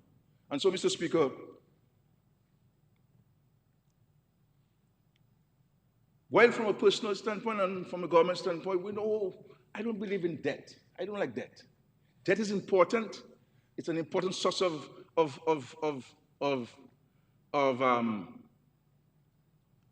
funds. And all of us, we take debt, whether it's to build a home, to buy a motor car, to deal with a family emergency, healthcare. All of us have debt inside. I am sure how many human beings don't have debt. Even the millionaires, billionaires have debt. Because they borrow. Because it is always not advisable to use your cash. And then one time I go to the credit, the bank, they always tell me that. I say, I don't want to, I'm careful with this thing. I'm very judicious with debt, unless it is in an extreme circumstance. But I want to say to the country and say to the parliament that we do have a debt strategy. And even in all of this challenge we're having, we've been saving in a vulnerability risk reduction fund established some years ago during the COVID period, and it is resident in the central bank. And we have been able to draw down from those funds, Mr. Speaker, to do the walls and bells, to do the water crossings in St. Joe and Layu, and in Makushri, and the retaining wall in Biosh.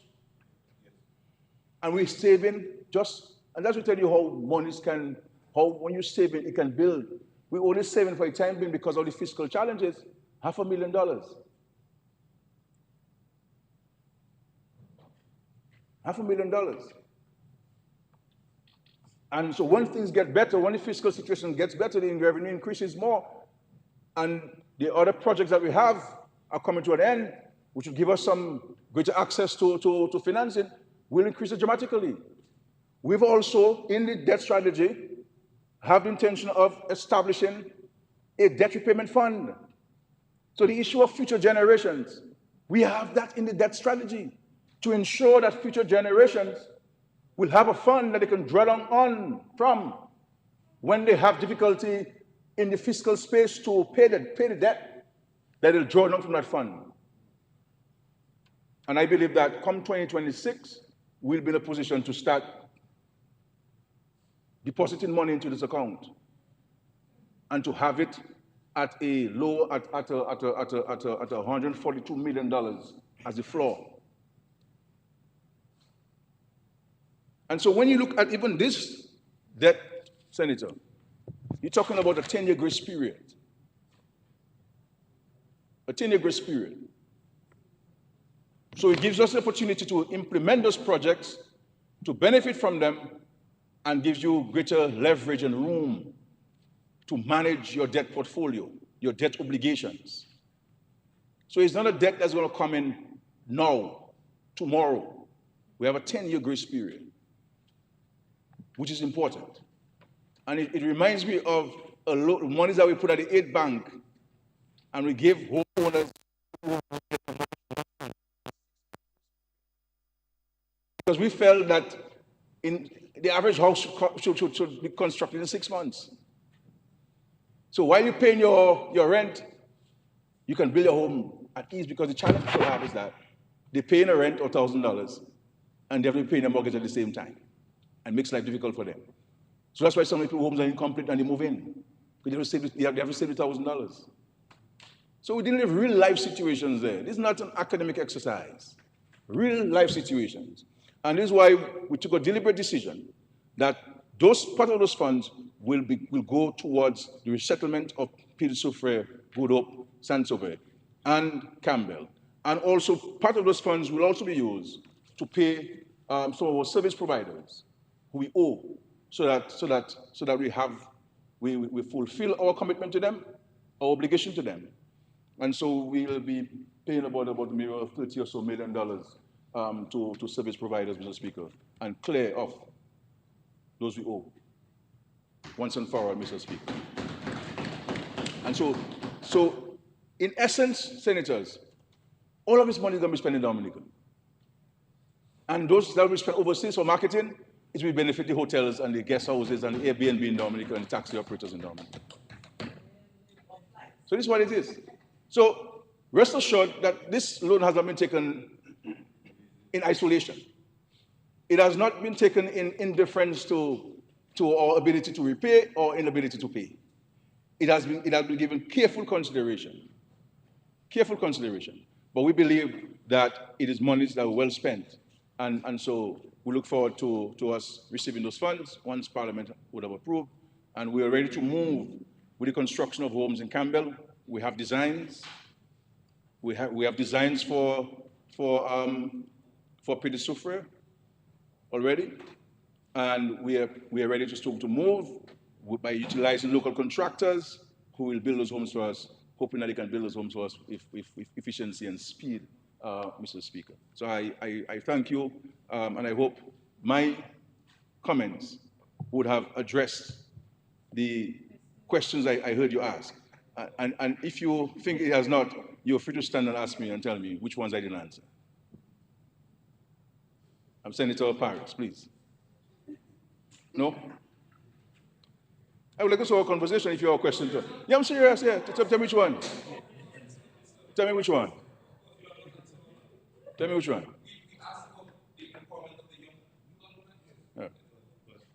Give me an opportunity like that for me to miss it.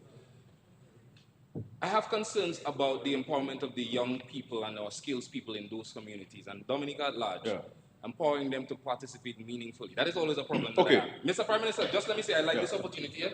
Because engage, I love this. I always have a concern that there's tremendous more room for us to empower young people in the fields, young engineers, young contractors, and people who exist in the field. But which ones are not engaging? But please. But which ones are not engaging? Because you make a statement. No, that is not a statement. That is a question. No, but you make a general. That's a statement you're making. You make a statement. That's not a question. I'm an English teacher. You're a statement. I mean, you are making an assertion, a general assertion. Yes. But the question is, who are you talking about? Because every contractor I speak to are telling me, Prime Minister, we need workers from overseas as an emergency. But that's exactly the point I'm making. Because they either have exhausted the local market, in many respects, and two, people are not availing themselves. So we are, and I keep telling them, but why don't you guys speak about this publicly? Why are you giving people, why is it that in the country we have the notion or the view that there's no work when every person, whether it's the supermarkets who are asking for foreign workers, whether it's the hotels asking for foreign workers, they all ask us for foreign workers. And so if you have particular names of engineer, because all of the works that we're doing, we're begging for an engineer. The FS had to go and literally beg a local engineer to come on the roads enhancement project. We advertise those things, comrade. The basic distress fund, the projects, the water sector, we need engineers. The problem is that, the problem I think some have is that everybody wants to be their own, everybody wants their own shingle in town, rather than working together. So, a civil engineer, a structural engineer. So, Senator, take your seat still and then you'll get up and ask another question. If you go, no, two members cannot be standing at the same time. So just sit and then make him respond and you'll come back. So I'm saying that you, if you take a geothermal, for example, you will have it because internationally tendered. But all of the subcontracting have been done for local Dominicans. All of the interventions we're doing now, whether it's in Makusui or Bells or St. Joe, are local contractors.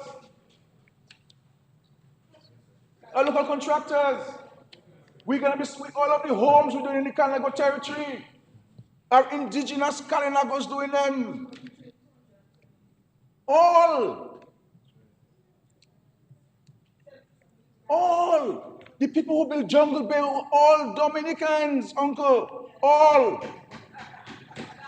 Your firm was engaged on the Marriott Hotel in Portsmouth. Yes. Stuco was engaged. I mean, come on, let's be honest. If you tell me, well, we need more work, I will find it me. But don't tell me that Dominicans are not being engaged. This is not true. Yeah.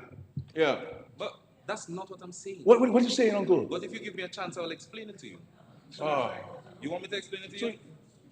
The reason that we're having a problem with finding workers is because they're finding opportunities elsewhere. Why? Because there's not enough training going on that helps us. Oh, Jesus Christ. Please allow, hold on, members, the Prime Minister is on his feet. Please allow him to have an interaction in an unprecedented manner. That's why I'm watching the rule book, but the Prime Minister make a move on it. So leave them debate. Paris, training is always needed. No, but let me give you an example. Yeah. Before I finish, you can't answer before I finish. Go ahead. Let me give you an example. On the international airport, right? Yeah.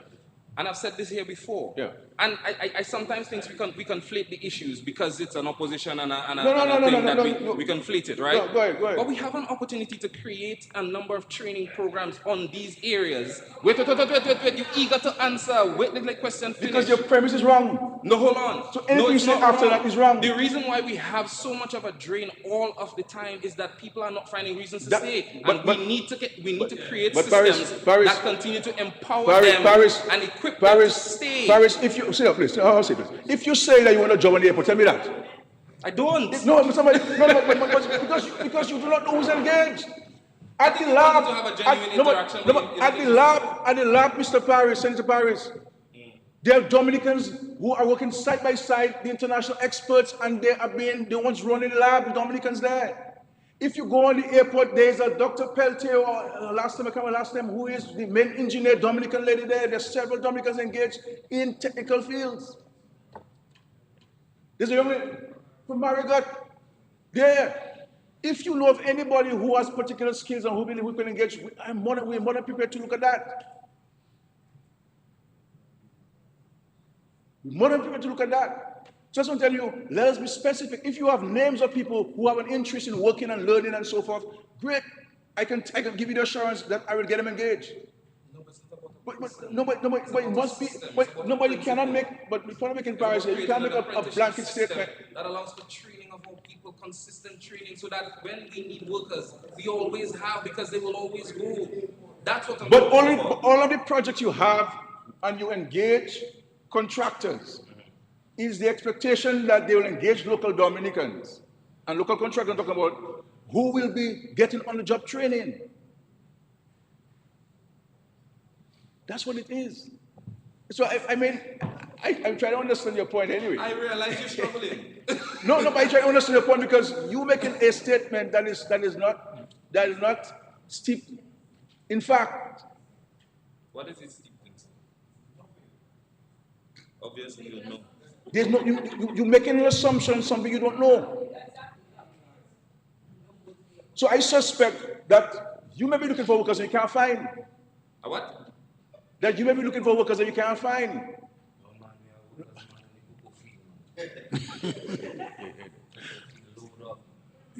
Anyway, Mr. Speaker. Mr. Prime Minister, I really wanted to have an engagement with you because you created this opportunity and I do not. No problem. I know where you were. I know where you were. There was no seats for you, and there was nobody trying to listen to you as a person. So I will afford you the opportunity that you and I can meet and we can talk about all the things that you want to talk about. Because no, not there now.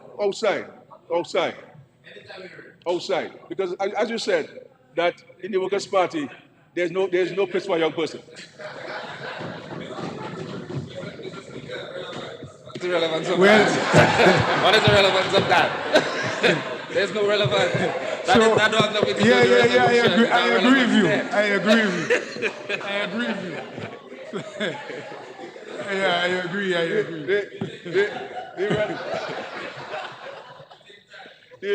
The relevance, Senator, is that I am prepared to listen to you. I am prepared to listen to you. That's the relevance thing. Because was that? No. As I tell you, you have to conduct yourself as a young lady differently. I keep telling you that privately. This is not a street jump up, darling. This is Parliament. So be careful how you conduct yourself. This is not. Please. I don't want to say it's publicity, but I say it on our side sometimes when I speak to you. Please conduct yourself better than that. But no, I'm prepared to meet on this because it's a conversation I believe that the country needs to have. Because, Mr. Speaker, when I meet a lot of contractors and I meet private sector people, they all complain to me that they can't find workers. And I'm saying to them that the narrative out there in the public domain is that there's no work. So let us have this said publicly. Because a number of them, Mr.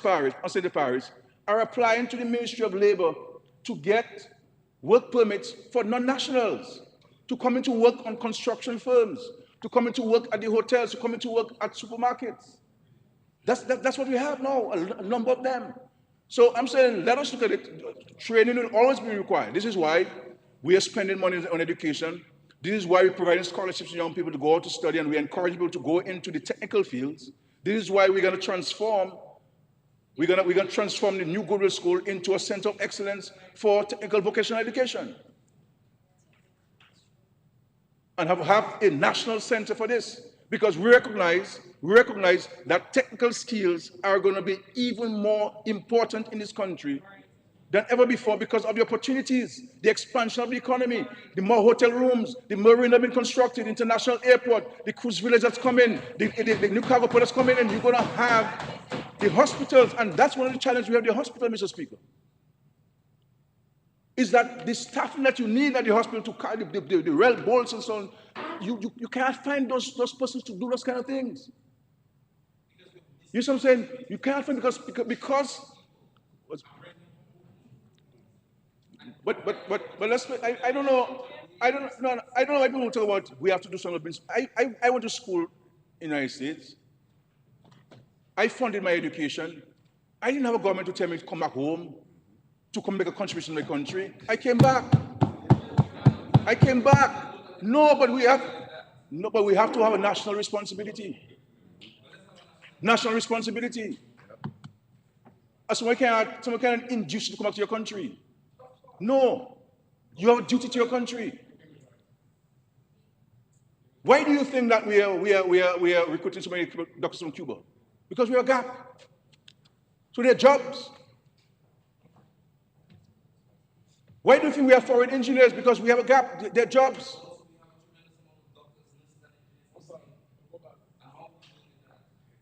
People make a choice. Senator, if you want to speak, speak in the mic because we're doing Make a something choice. unprecedented. No, there. it's okay. Yeah. Make a choice. Yeah. It's a choice, a personal choice. The people who move for different reasons.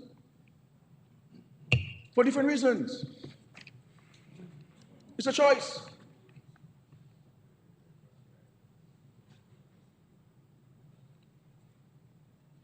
The choice. So there are different reasons. We can examine the reasons. But there are opportunities that we ourselves, when you go to school, we also have to create our own opportunities too. By the facilitation of the government.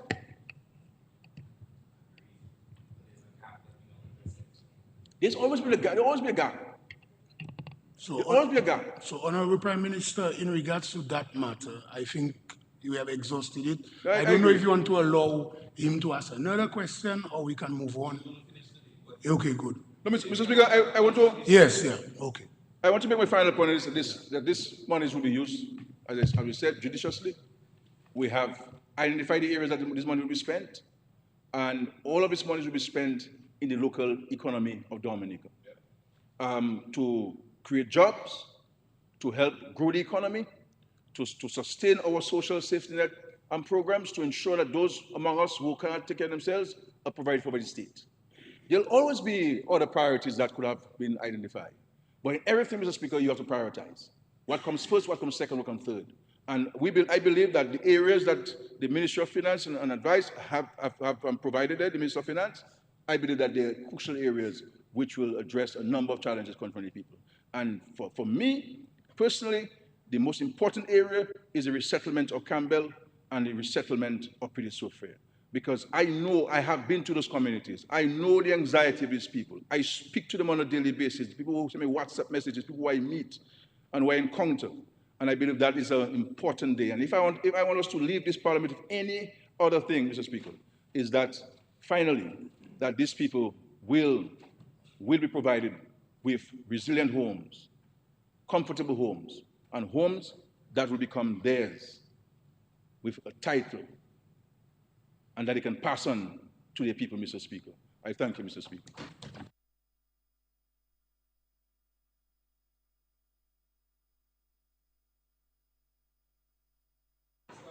This measure before the Honorable House. I assume it's a very hard mountain to climb to speak after the Honorable Prime Minister, but I felt obliged to do because I'm a little emotional here this morning, and in light of what is about to happen as a result again of the Democratic Labour Party. The member of Parliament for Mau is not there, but because of my historical attachment to that area, I will try to speak to it. But Mr. Speaker, I want to make a reference to Honorable Delbert Paris, who ran outside just now. He knows why. And it appears, Mr. Speaker, that he's still suffering from the aftershocks as a result of post-traumatic stress disorder. And that was evident there this morning. Disoriented, confused, Mr. Speaker. But those things happen when you do not respect and follow your leader. And as that was manifested this morning, he tried to take you on being the Speaker of the House. You have to respect your leader. And I may be inclined to ask for division again, because he did not say whether he was supporting the loan facility or not. But Mr. Speaker, I listened to him, but I want to say that here this morning. And our very presence here this morning, all of us, members of this Honorable House, and those sitting outside the area where we are as members, but as well-renowned, distinguished public servants. We're here today on the 19th day of May 2025 as a result of the fiscal and financial resilience of this country, Mr. Speaker. Let us make this clear. We're here, including him, the Honorable Senator Delbert Paris, well-dressed, shining. The country is so hard. Why you sign them business like that? I don't understand that. But, Mr. Speaker, we seem to underestimate where we are coming from in this country.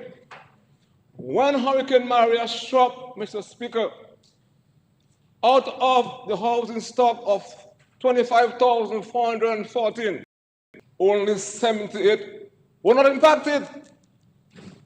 It means, therefore, Mr. Speaker, every house except the 78 that I just referenced was either totally destroyed, damaged, or impacted, Mr. Speaker.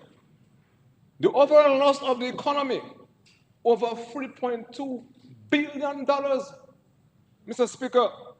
Today we're here standing well attired, driving on nice roads. We have better houses, Mr. Speaker, is as a result of the financial and fiscal, Mr. Speaker, management and resilience of this country under the supervision of the Prime Minister and the most stable party to be in government in the history of this country, the Dominican Labour Party, Mr. Speaker. Let's not forget that. So that they're trembling, they're not stable. If you're not stable, come to the stable side, Mr. Speaker. Mr. Paris. Mr. Speaker, let us talk to the fundamentals of the economy in 2025. They want to have the cake and eat it. It doesn't happen both ways. They want nicer roads. They want better things. But they don't want the government to take loans. They don't want the government to continue the CBI program. Mr. Speaker, the mere fact that this government can attract concessionary loans is as a result of the respect and the fiscal management of this country that have been demonstrated and manifested by the Dominican Labour Party administration, Mr. Speaker. Mr. Speaker, let's talk to the fundamentals. He made reference to the debt ratio to our GDP. The most advanced economy in the world, United States of America. What is the debt to GDP ratio? 124%. So that has to be measured. Your debt to the GDP ratio is relative to your overall GDP, Mr. Speaker. And Mr. Speaker, coming from Erica, and before that, we had Ophelia, and then Hurricane Maria, Mr. Speaker. You have to borrow. You have to attract grants, Mr. Speaker. And Mr. Speaker, he made reference about the country owing money. Let's, Mr. Speaker, our current account deficit, Mr. Speaker, that is in totality what you export in terms of your goods and services and transfer relative to what you import, Mr. Speaker. What does it stand right now? It is 42% of our GDP, Mr. Speaker. 2% less than 2023, Mr. Speaker. It means that we're doing something well, notwithstanding the shocks that we have suffered, Mr. Speaker. Down by 2%. Our inflation, Mr. Speaker, is down to pre-COVID period, Mr. Speaker, from 7.1% to 3.1%, Mr. Speaker, in 2024. Our economy rose, Mr. Speaker, in 2024 to 3.5%, Mr. Speaker, notwithstanding what we suffered before, Mr. Speaker. But they're not referencing that. And in terms of tourism, Mr. Speaker, and I want to commend the Minister for Tourism. I want to commend you, Honorable Dennis Charles. Take a bow. Take a bow. For the tremendous work that you have done along your permanent secretary and your team. Mr. Speaker, do you know that? They're not speaking about that. Our tourism arrival has exceeded, Mr. Speaker, pre-COVID period, Mr. Speaker, by 42%, Mr. Speaker.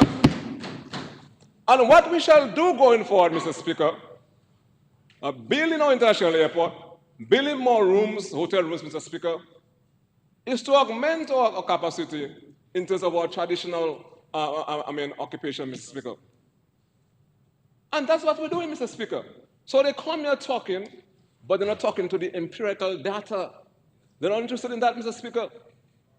They're not interested in that. They want to have the cake and eat it, Mr. Speaker. And it is frustrating, Mr. Speaker.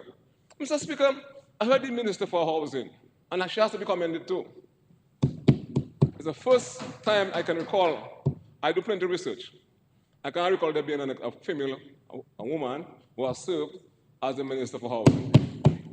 And she is demonstrating that women are equally competent as men. Or sometimes better, Mr. Speaker. And we are moving forward.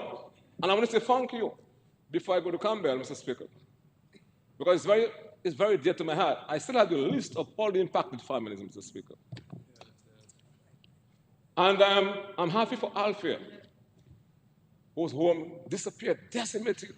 There was the only disco after Agdan in Campbell as a result of Erica.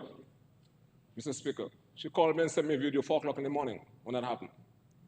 I'm thinking of the council clerk, Juliet Esprit, and a son, a young son, who perished in 2007.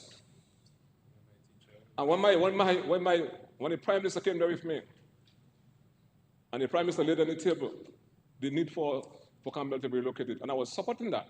I spoke to them about that. And the people of Campbell are loving people, hardworking people. That's the only place, only areas in the constituency when I went. My wife knew I went to Campbell.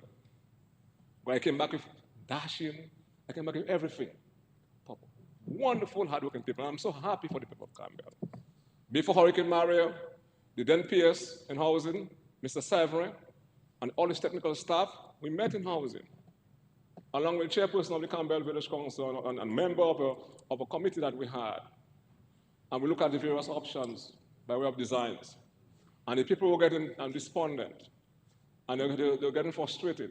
But then Maria came, and the landscape changed. But with the Labour Party administration, I kept on saying to them, and then the PAREP currently kept on saying to them, that once the Labour Party is in office, once the Prime Minister continues to serve as Prime Minister and the Labour Party is in office, you, the people of Campbell, shall be taken to safer grounds, Mr. Speaker. And today that is being manifested, and I'm happy for them. I'm happy for them, Mr. Speaker. But, Mr. Speaker, I want to say something. I'm also happy because as the Minister for Public Works, when I went to Petit Soufrière, and I saw the condition and the devastation, we were not able to drive. Not even a four-wheel drive could have actually maneuvered the road. And I said to myself, that was crucial runnings. But it's Labour Party again. Labour Party. I want to see people sit here and they speak like nothing's happening in this country, Mr. Speaker. I went to Granby a couple of weeks ago.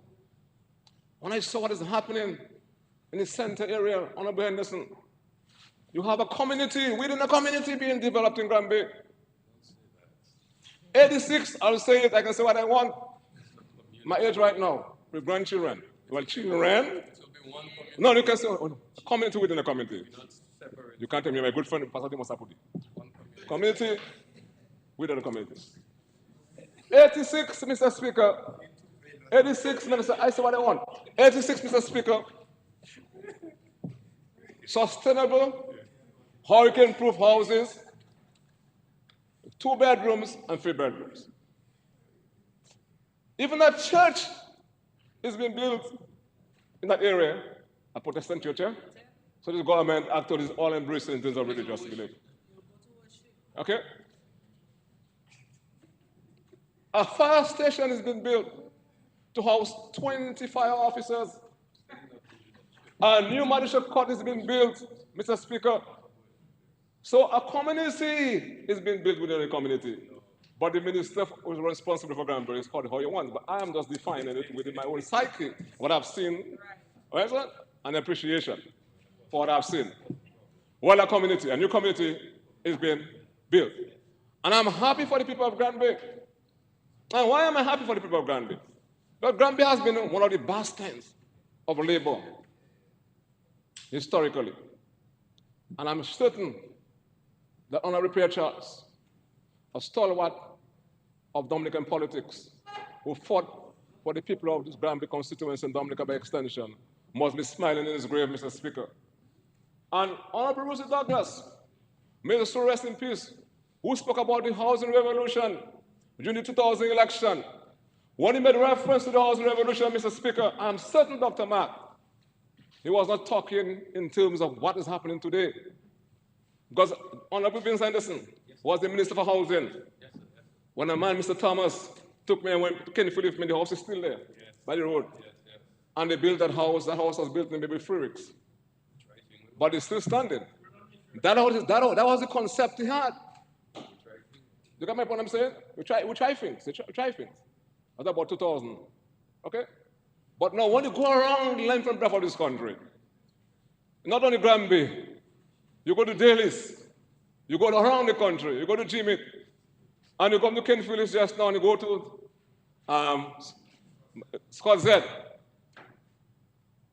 You can see the Labour Party is the only party in the history of this country who has been serious about building houses for the poor and the people on the margins and shadows of society, Mr. Speaker. But they cannot stand there and say that. They come there just sending little uppercuts. And when I stand to speak, they win and I. But Mr. Speaker, and we had the freedom.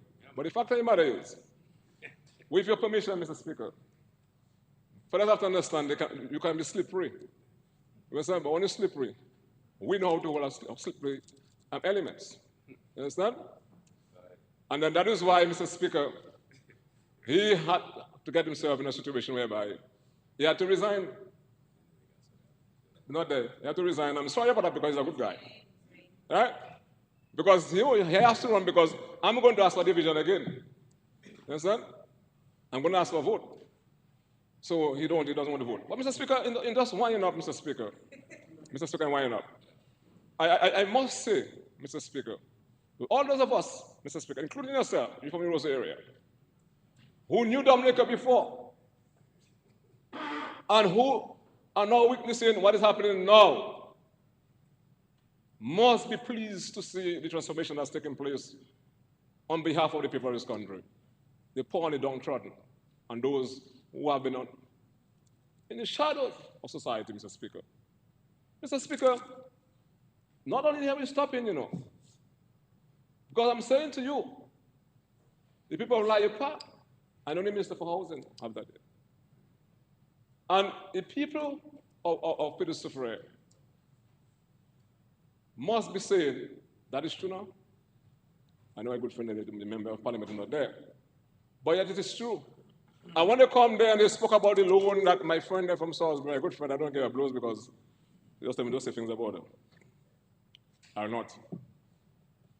They say they're not sure whether the loan will be spent for the purpose.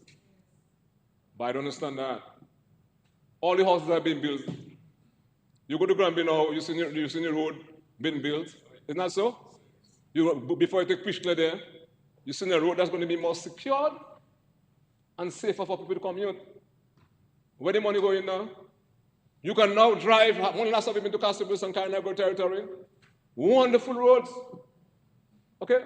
So what more, what else can the Labour Party administration do to demonstrate to the people of this country, these dissenting voices, that it's only this government that have taken steps to transform this country in every facet of the world development than the Dominican Labour Party administration, Mr. Speaker? What more can we do? The airport is being built. The airport is being built.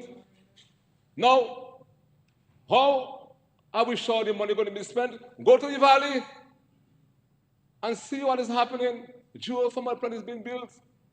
Mr. Speaker, let me tell you something. Can we imagine what is taking place in the valley? Geothermal energy, that's science, Mr. Speaker. You're a science man. We drill the test wells. We drill the production wells without any minor incident, farthest one incident. They were calling for explosion. They said that we're going to facilitate and initiate. I never knew you could facilitate and initiate earthquake. First time I heard that. All right? All right? Now, the plant is being built. The transmission lines, Mr. Speaker. And under the leadership of this government, the people of Dominica are going to have the most reliable and energy grid in the history of this country, Mr. Speaker, with geothermal coming on stream, Mr. Speaker. That is a game changer for us in this country to actually give us the comparative edge. to try to encourage energy-intensive industries, Mr. Speaker, in this country, and to create the environment for growth, Mr. Speaker. We are rooted, Mr. Speaker. The Labour Party administration is rooted. No. Rooted. You know what again? In peace. No. Rooted in peace? Yes. And grounded in what? But you have to know the thing. And driven by progress. And driven by what? Progress. Thank you, you know it very well. Grounded, rooted, and driven by progress, Mr. Speaker. Only Labour Party can do that. So my advice to you guys on the other side, as I close, my advice to you guys on the other side, it's not your fault, it happens. Honorable, not you guys, it's unparliamentary. Honorable members. The members of the Honorable House. It happens sometimes in the historical life of a country that political parties degenerate into interest groups. And that's essentially what the Workers' Party is. It has degenerated into an interest group, a collection of selfishness, Mr. Speaker, and self-interest. You cannot build a country by way of an interest group. So I'm saying that Honorable Charles, my good friend, is starting to gravitate. Don't gravitate, initiate, and come on board. Because you have a choice. Understand? My good friend from South and others. You understand? You don't have a choice. You don't have a choice. And my good friend, Mr. Paris, who ran outside, I started speaking. He told me I mess him up. But I was the one to mess him up. You had voted, you know. I simply placed a motion before the Honorable House, and you voted, I mess you up. So I came down, hold on. I will tell you to say still. Am I an instructor of AI, you know? I'm not. You said that. Sorry. So, Mr. Speaker, I support this measure, and I wish the Minister for Housing well. And, Mr. Speaker, may God bless this beautiful country, Mr. Speaker. May God bless this beautiful country, Mr. Speaker. For where we have come, okay? Maria, before that, Ophelia, Erica, I must start again, all right? COVID, Mr. Speaker, and now, Mr. Speaker, is a miraculous endeavor to have gotten us there, Mr. Speaker. And, Mr. Speaker, long live the Dominican Labour Party administration, and long live Dominica. Thank you very much, Mr. Speaker. But the Honorable Blackmore, you said you are grandpa, but you're not looking old? You're not looking old? You're looking good, grandpa? You said you are grandpa. I'm looking good, but if you said I'm looking good, you're not a good partner long before that. But I do not feel encouraged or amused when somebody tells me I'm looking good, a man. I prefer... No, focus on the grandpapa. What's that? The grandpa. Oh, thank you. Oh, grandpa. I thought you started looking good. I don't like that. But we're partners. All right? Okay, Senator, proceed. Thank you, Mr. Speaker. Mr. Speaker, as you'd imagine, I stand to give my full, my complete, my total support, my everything to this motion before the House. But Mr. Speaker, when I came there this morning, I had a particular sequence in my mind. I thought the Minister of Finance would have presented the motion, the Honorable Minister of Housing, of course, made a presentation, and in the absence of the member for Castle Rose, my parliamentary representative, as second in command, I would have made my contribution. But Mr. Speaker, $69,930,000, Mr. Speaker, part of this is going to go towards the housing project in Castle Bruce for the relocation of Good Hope, Pilisufri, and Sansovay, and of course Campbell. Mr. Speaker, the question we should be asking is why not more? Why not the complete relocation of all of the people in Pilisufri, all in Sansovay, and in Good Hope? Because, Mr. Speaker, anybody who witnessed, who understood what our people went through after the trough in 2022 would be saying, Let us just relocate these people completely now. Mr. Speaker, but to come here, and I got a bit upset, so much so I drank the whole bottle of water. I was a bit, because economic weakness, fiscal irresponsibility for spending money to relocate all people in Sufria, people who still have psychological scars from what happened in 2022. The economic scars, Mr. Speaker. And if you go to Sufria today, Mr. Speaker, you will still see visible signs of what my people went through. And you come in asking to go for grants, go and get grants, and do this, and why that, and the CBI, the same CBI you all are actively trying to destroy. Mr. Speaker, if not loans, then what? If the loans, then what? Because why know what's going on, Mr. Speaker? Because you see, Isaac Baptist was a whip on Delbert Parry's back. So right now, we're going to try to take it out on the people of Castle's constituency. But I can say to you all have no place in the Castle's constituency anymore. The youth we have no place in that constituency anymore. So what you want to do is, don't worry them. Whatever happens. Because you all cannot dress in blue and walk in Sufria, not walk in Sansove, and you all have very, very little support in Good these days. Because they were passing in charge of the constituency. Senator, please avoid speaking or calling people's name in a negative tone who are not in Parliament. Thank you, Mr. Speaker. So I would ask you to withdraw. I withdraw, Mr. Speaker. Yeah, Mr. Speaker, this is extremely good news, Mr. Speaker, for the people of Good Hope, Sansove, Sufria, and I'm sure for the residents of Campbell as well. Mr. Speaker, in the case of Good Hope, Sansove, and Sufria, these are vulnerable communities that continue to bear, as I said, the psychological and economic scars of this devastating trough system that struck them in 2022. That event brought widespread flooding, landslides, and displacements. The impacts remain visible as of today. Mr. Speaker, on November 6, 2022, while the rest of the country was going about its business as normal, in the Castlebrooks constituency, we had activated a full-scale emergency disaster response. Full scale. Our constituency was completely cut off from the rest of the country. And even within the constituency itself, some of the communities were inaccessible. Sufria suffered the most severe damage. There was a loss of life, Mr. Speaker. Today, some of the families remain displaced, among them Presley Durant and his siblings, who lost their father Henson Durant to a massive landslide. This was indeed a deeply tragic situation.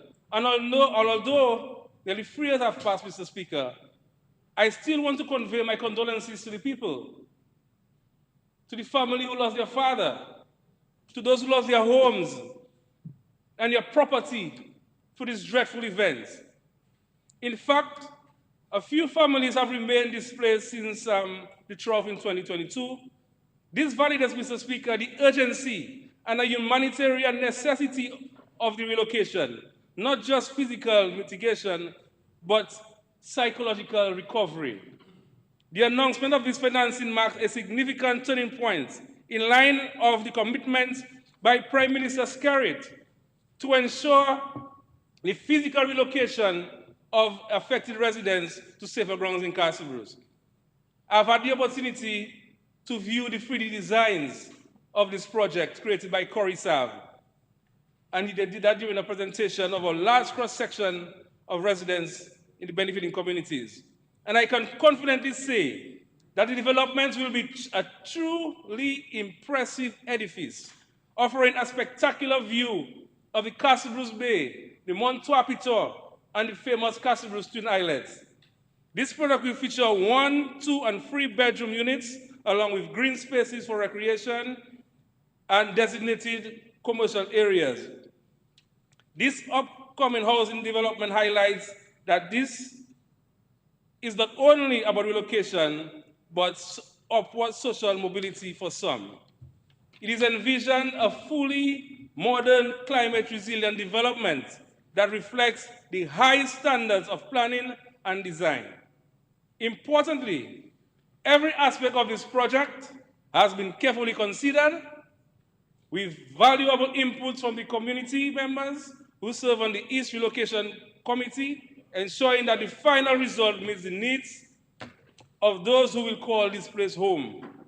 The residents deserve the very best, and this government is making sure that they receive exactly that.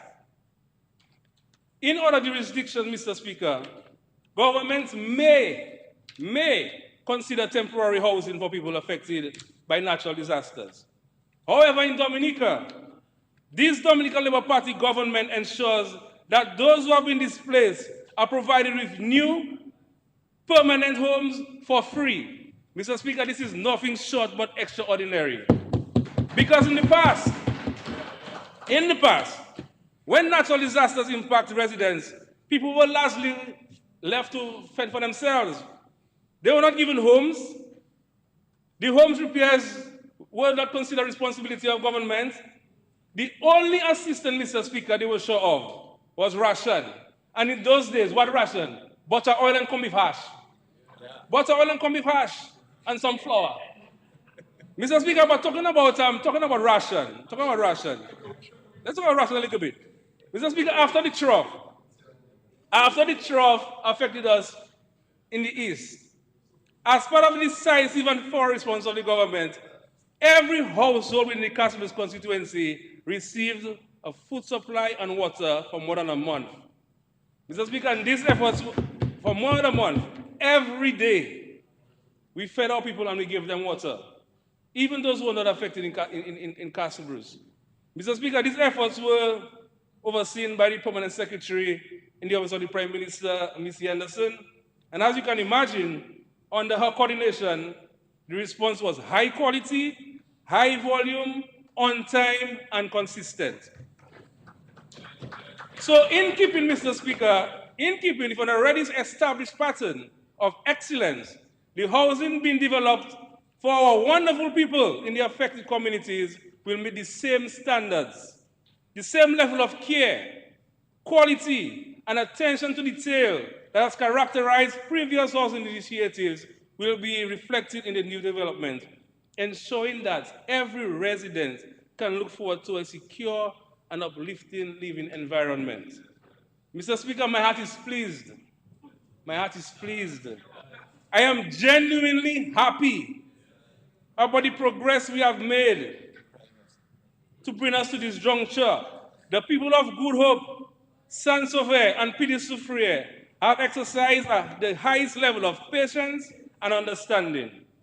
They have fully recognized that a project of this magnitude will take time, yet at every stage, from the voluntary land acquisition process to the environmental impact study, to the draft designs and a host of other important activities, they were kept engaged and informed. They were part of the process, and they understood the necessity of every step.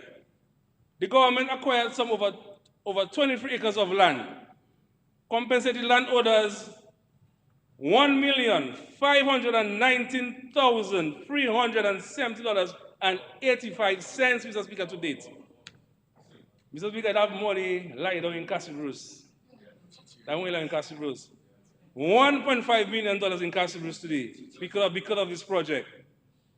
This significant investment not only ensured the fair payment of the land, but also empowered many recipients to make meaningful improvements to their lives. Some landowners have used these funds to start small businesses, improve their homes, and invest in their family's future.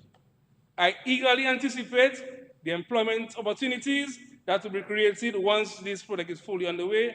And I can say to Senator Paris, we have enough contractors in Castle Bruce and skillsmen in Castle Bruce, and Just yesterday, one called me and asked me, Ostell, when are you getting the bids? Because you want to bid for the project.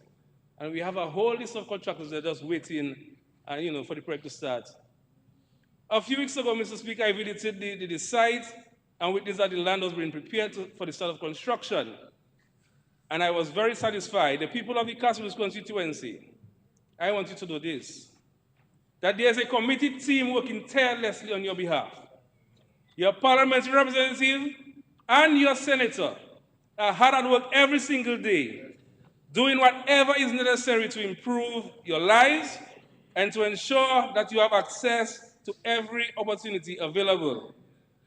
For me personally, in my very, very small role, nothing brings me greater peace of mind, Mr. Speaker, knowing that I'm able to make a difference in the life of our constituents. In my very, very small role, I'm a small fry. But, Mr. Speaker, whatever I do for them, Mr. Speaker, it gives me peace. Whether big or whether small, the effort is worthwhile. I know sometimes that things don't happen as quickly as you might hope, but this is the nature of life. This project stands a clear example of our perseverance. The government's commitments to housing will continue, whether for repairs, completion, or work started, or full constructions of the homes. And so I say to every resident in the Castle's constituency, your time will come. Your time will come. Prime Minister Skerrit is your biggest champion. The love, admiration, care, and respect he holds for the residents of the Castle's constituency have been demonstrated time and again. And as long as he's Prime Minister, you can be confident that all will be well. This is why he remains committed for the long haul. And while we're on this point, Mr. Speaker, while we're on this point of Prime Minister Skerrit being there for the long haul, I want to say a clear and direct message to our reporters from the media houses, both locally and regionally. Stop asking Prime Minister Skerrit when he will demit office. Stop it. Prime Minister Skerrit will step down when Prime Minister Skerrit decides the time is right. Until then, he has work to do. And we fully support him on that mission. We fully support him on that mission. Thank you, Prime Minister Skerrit, for all you have done and continue to do for the wonderful people of the Castle's constituency. And to my colleague, Minister of Finance, if for any reason, within an extension of this facility, let's return to this honorable house post-haste. Because once this project is started, I want smooth sailing. Because I already see 70 million, and some we get in. Some we get in. Not all. IFS. Not all. To all the residents and potential beneficiaries of this project, from Good Hope, Sansover, and Pedisufre, I say thank you for your patience and for the positive attitude you displayed throughout the waiting period. Your understanding and resilience have not gone unnoticed. Many thanks must be extended to the Honorable Minister of Housing, Honorable Minister Skerrit, for a strong and focused leadership, the Parliamentary Representative, Octavia Alfred, who I'm sure is quite pleased that this project is nearing the actual construction stage, former Permanent Secretary to the Ministry, Dr. Kira Paul, for her devotion to the project, and for her patience with me. I used to call PS so often on that project. At one point, I became a member of the committee. I didn't know how I ended up there, but she just started inviting me to the meetings because I was at PS every time. And the new permanent secretary, Mr. Sevre, he wasted no time. He picked up this vital project and ran with it, and he keeps me in the loop as well, and I truly appreciate that. I must also recognize the staff of the ministry, Nichols, Shanks Esprit, Dr. Genora Joseph, Gregory Vier, Kimberly Allen, and Lolita Raffle from the Housing Recovery Program, Chenny Laville and staff of Corisav, Josiah Benoit of True Blossom Essentials, the members of the Relocation Committee, and of course, Dennis Edwards and her team, because no money, no love. And of course, We must acknowledge the technical and financial support provided by our development partners who continue to stand with Dominica as we build a safer and more resilient future.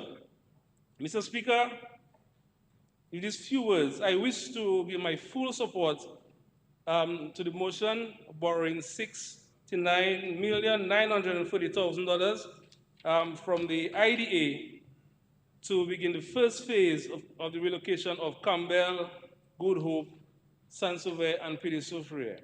In closing, Mr. Speaker, I'd just like to borrow a line from the immediate past Deputy Political Leader of the United Workers' Party, the opposition Senator, Honorable Delbert R. Paris. The future of Dominica is bright. This statement leaves no doubt that the Roosevelt-Skerrit-led administration is indeed steering Dominica in the right direction. Mr. Speaker, thank you so much. And I know the people of Good Hope, Saint-Sauveur, Pédé-Soufrière will remember what Senator Laurie Victor and Senator Delbert Paris said about the housing project that we're going to do for them in Castle Bruce. And they're saying, you said to them, to stay in Pédé-Soufrière, in the vulnerable community, and whether landslide or whether rain, whatever happened to you, happened to you. That is what you all said to the people. And I want it to remain in the minds of the Castle Bruce people, the entire Castle Bruce constituency, that the UWP opposition said, do not build homes for them. Do not build homes for them. But God is good. God is good. The people of the Castle Bruce constituency, there are some soldiers in the Dominican Labour Party government. And that will ensure, and they will ensure, that the Dominican Labour Party will keep winning the constituency. Thank you, Mr. Speaker.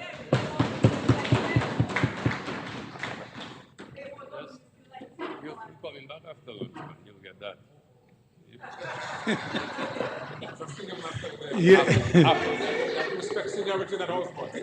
Yes, Honorable Dr. Vincent Nesson, you are recognized. You may proceed.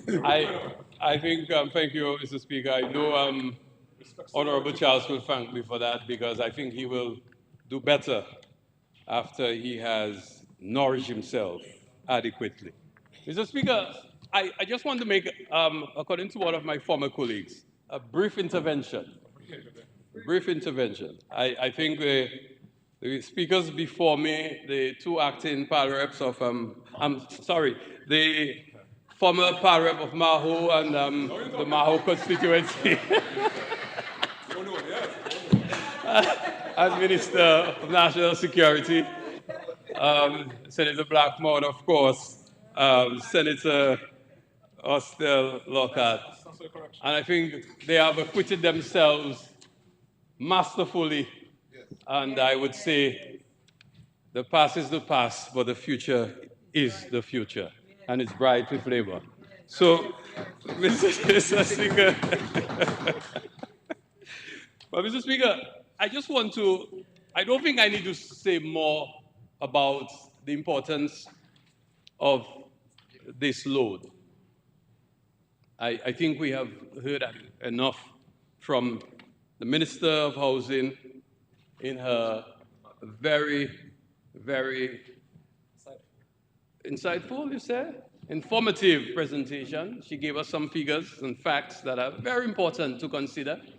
Very, very important. Thank you for putting that on the record of the House.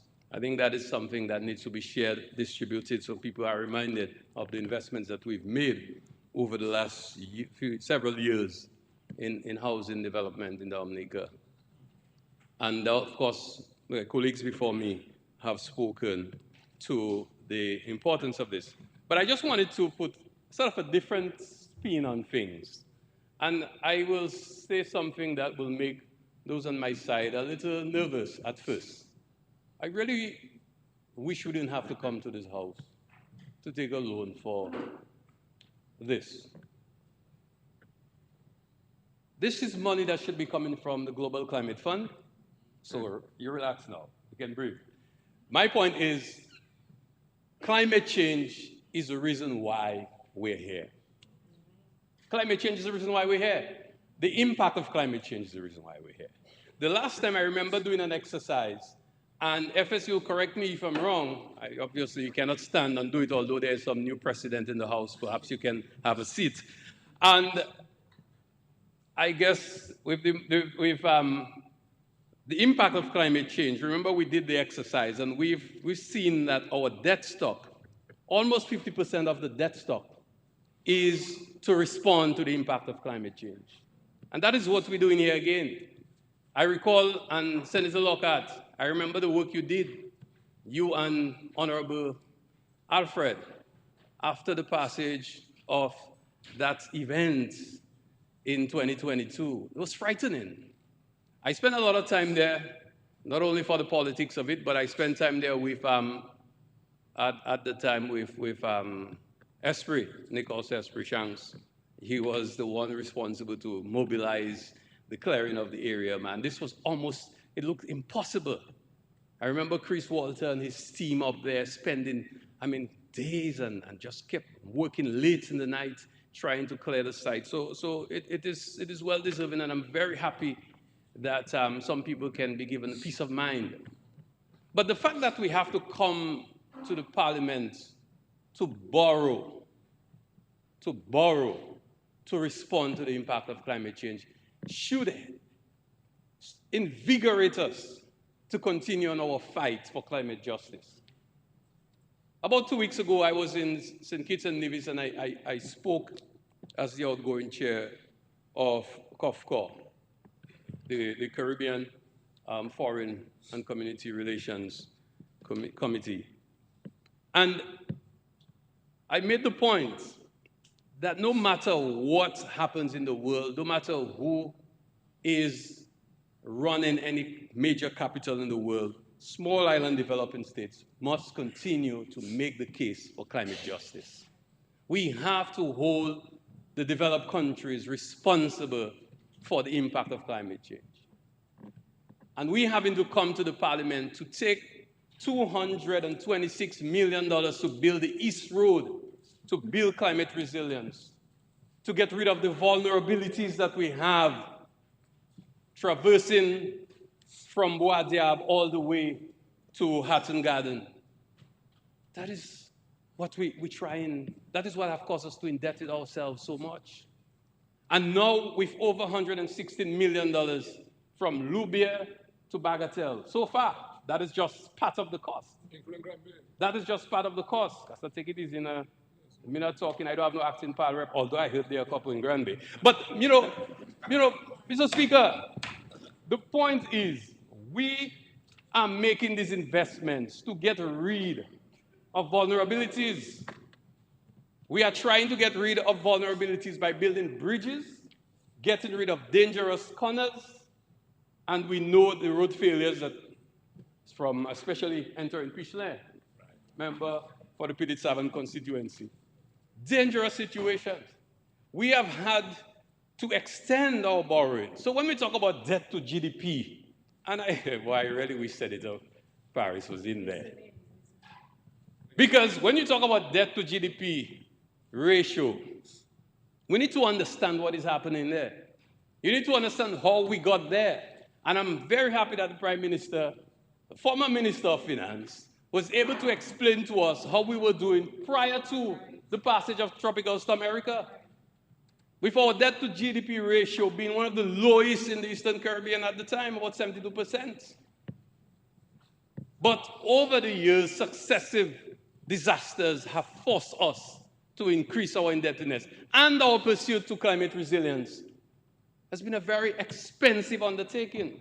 But one thing, rest assured, the next event will be better positioned. We will be in a better place. More of our people will be at peace, knowing that the damage will not be as expansive, will not be as we saw after the passage of Tropical Storm Erica and Hurricane Maria. That is what we are investing in. So to be bothered about the debt to GDP ratio, so let's go to the debt to GDP ratio. And that's why I wanted to speak, because I felt it was important to make a couple points. One, the fact that the International Development Association, they like to call it IDA, the fact that either a part of the World Bank group is able to extend a loan to Dominica, it says that Dominica is fiscally prudent, Dominica is fiscally responsible, Dominica can manage funds, and Dominica can account for funds. That's the first point I want to make. World Bank is not going to give you their funds if you do not tick all the boxes. And trust me, for the World Bank, there are many, many, many boxes to tick.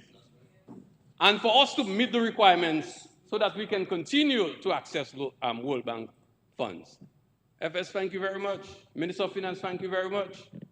Because we have demonstrated to them that we are responsible. But the second point I wish to make with regards to World Bank borrowings, I encourage UFS and Minister of Finance to take all the IDA loan that you can.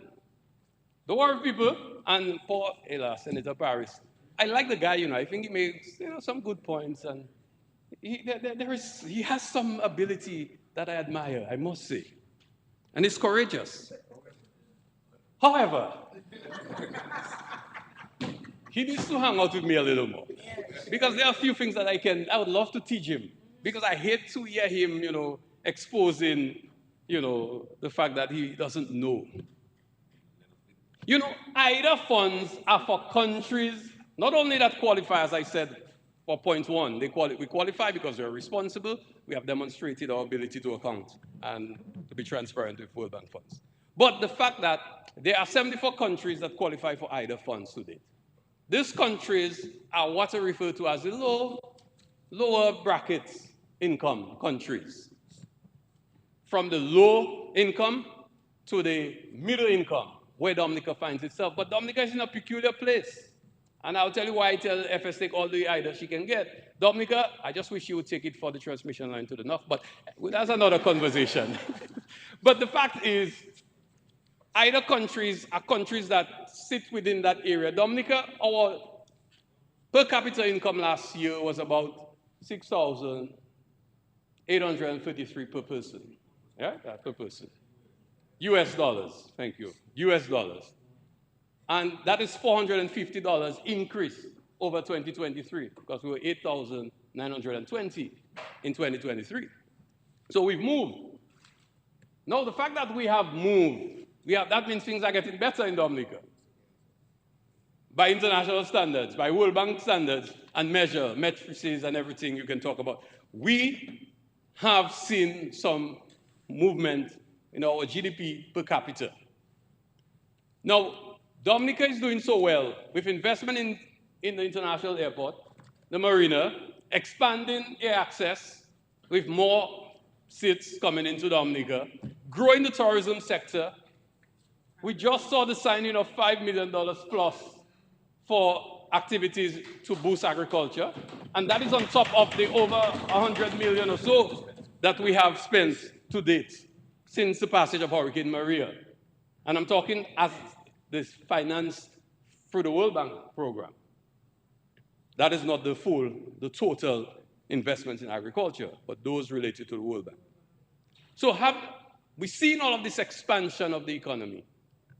It means, Senator Paris, wherever you are, that when you talk about debt to GDP, as I told the one before you, and that was the leader of the opposition at the time from Marigot, that there was, well, that is Honorable Linton at the time, that when you talk about debt to GDP ratio, anytime you have a ratio, everybody there will do a little math in school.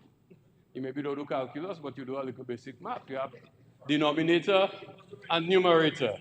So if the numerator grows, even if the denominator stays the same way, the number will go down, the ratio will go down.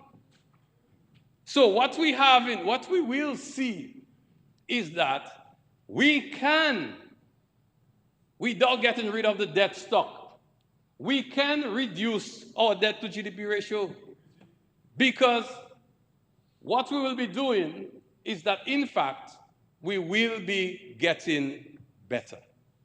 No, you want it decrease. Your debt has to be lower. because you want a smaller number. What you're trying to get is about 60.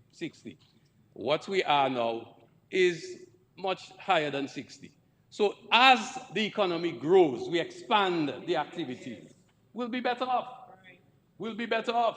So we have to be able to ensure that we keep growing the economy. And the things that we're doing are to ensure that we grow the economy. And when you build in resilience, it means that you have lesser impact from natural events. So if you have a bridge like the bridge in Roseau that we built prior to Hurricane Maria, when the hurricane comes, what happened to the bridge? Nothing. So that's the money you don't have to spend again. So what we're doing is building now in a manner that will eliminate the need to rebuild. Because we're bringing in the whole concept of resilience in everything we're doing. So my brother, don't worry yourself. You know, as they say, let not your heart be troubled. We are building a Dominica to ensure that we have the ability to do those things. And I am very happy that we come into Parliament today to ensure that we can take some of the steps necessary to bring comfort to the people in Saint-Sauveur, Petit-Soufrière, Good Hope, Toronto, Deepa, some in Castle-Bruce, especially the people of Campbell. I remember, boy, I really in this thing for a long time. I think my long haul retreat hostel. You know, I remember the passage of Hurricane, was it Dean? I remember when we had that situation in Campbell. Earl Williams was the leader of the opposition at the time. So that was the early 2000s, somewhere there. And I remember that. And he was beating the race with me to reach Campbell first. But the road was so bad, I reached first. I mean, I was out, you know. Me that there, we send drive from. Yeah, and imagine now I representing Granby. Boy, so since that time, I remember the nervousness that every time there was a weather-related event, the problem it would cause for the people of Campbell. And I'm very happy that my good friend and neighbor, Honorable Blackmore, has done a lot of advocacy, and now Member of Parliament for the Mao constituency, Honorable Laville, continue to raise a concern for the relocation of the people from Campbell. And I have met a few of them who keep reminding me of that and keep asking when are we going to relocate them. And I'm very, very happy that we are taking one of the most important steps to get financing to ensure that they can be relocated very soon. And I look forward to that project being completed so that, again, the people of Campbell can have some peace of mind. Mr. Speaker, I think that is the contribution that I wish to make, but I just want to say in closing that we in Dominica, our small island developing states, we need to continue making our voices be heard. And I know sometimes, you know, people get worried every time, oh, those ministers travel in, Parep not there, and, you know, I mean, people have to.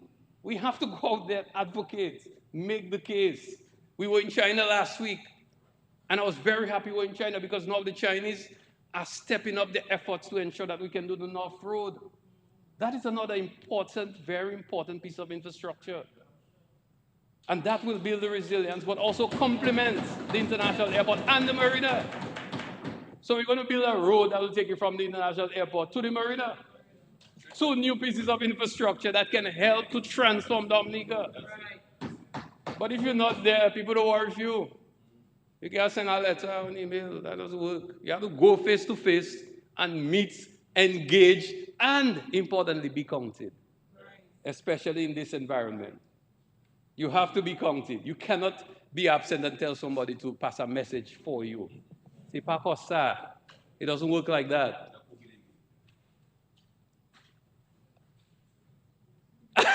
I waited for you, Mr. Speaker, for the record. For the record, I was asking you to interpret, translate. I withdraw, Mr. Speaker. Mr. Speaker, We have to ensure that Dominica's case is made. And that resilient story that we've been building, we cannot relent. Creed has done its work. We have transformed that unit, but the Dominica story of resilience should never be lost. Because there's no other country, no other island state that has lost 94% of its GDP and then 226% of its GDP within such short succession in about 2 years. And yet today, look at us. Look around. You don't even see any signs. We're able to restore power before Puerto Rico. Puerto Rico grid always bashing up. Up to today, Puerto Rico has not yet fully recovered from the impact of, it wasn't Maria, it was the other one. Was Maria too? Okay, from Hurricane Maria. The same time, just a few hours difference. And today, they're yet to fully recover. But what we are doing in Dominica, we are building a geothermal plant.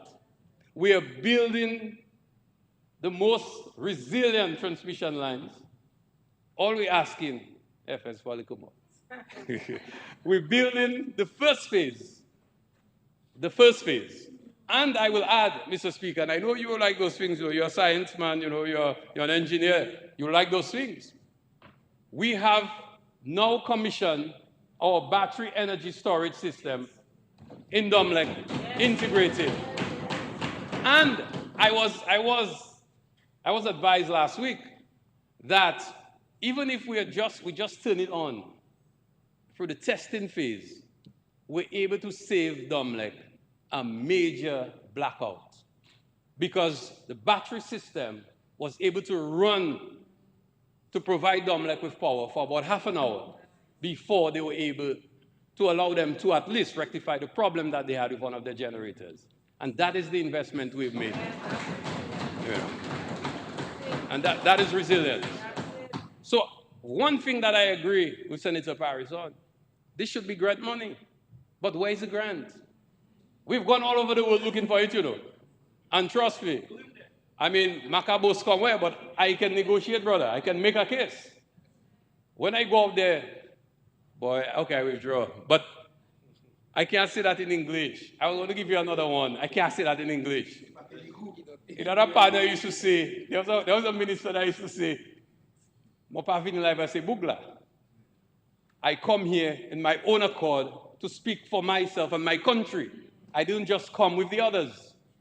So whether or not people agree with me, and I remember my days at the OAS, sometimes it's just us alone, especially when we're defending our friends, when we're defending Venezuela. Sometimes it's us, maybe Nicaragua, if St. Vincent maybe have the courage to speak, they will speak. But sometimes it's us alone, and we're fighting them. So when we go out to represent, we represent. But we have to continue to make the case for climate justice. So Minister of the Environment, when you go out and you send your staff out, they shouldn't run and hide because there is a new sheriff in town in Washington. Because there's been a change of administration that said they don't want to hear about climate change. We're not going to bother them. We'll not go to them and ask them to give me a little help because climate change. But when we go to the international forum, we cannot relent because we're afraid that we may offend somebody. We have to continue to make the case, but at the same time, we need to be able to show the world what we've been able to do for ourselves. How we've been able to take our CBI money and take us so far. And to date, we're saying now that we need to take advantage of the funds from the World Bank because there will come a time when we'll not qualify for it. That was the point I needed to make. Because we are already so high. We almost upper middle income. When you get there, you graduate. That's what they call it. You graduate. You will hear leaders making that case, especially Barbados, the Bahamas, Antigua and Barbuda. They've graduated. So they do not qualify for idle funds. And the importance for those listening, idle funds is the cheapest rate that you can get of borrowing that you can get anywhere. Anything other than that is free money. 0.75% interest plus a grace period, 10 years. Gives you the breathing space to put your house in order, do what you have to do, and prepare to repay that loan so that future generations will not be burdened by your action because we have enough time to prepare. But the fundamental role of the state is to ensure that it can provide for the citizens of its state. And we are utilizing every means that we find to ensure that we can fulfill our obligations, especially to those who have been affected by natural events, hurricanes, storms, earthquakes, and any of the like. So, Mr. Speaker, I'm very happy to give my support to the resolution before us to approve a loan of $69,930,000 for the purpose of ensuring the relocation of the residents of Campbell, and they will be moving to Wana. Those in Pidit Savan and Pidit Sufria, my secretary's family live there. Those people in Dipa, Toronto, Mopo, and other areas of Castlebrose who will benefit from this, as well as the other activities which will be carried out. I didn't speak to the marketing, but I'm very excited about that.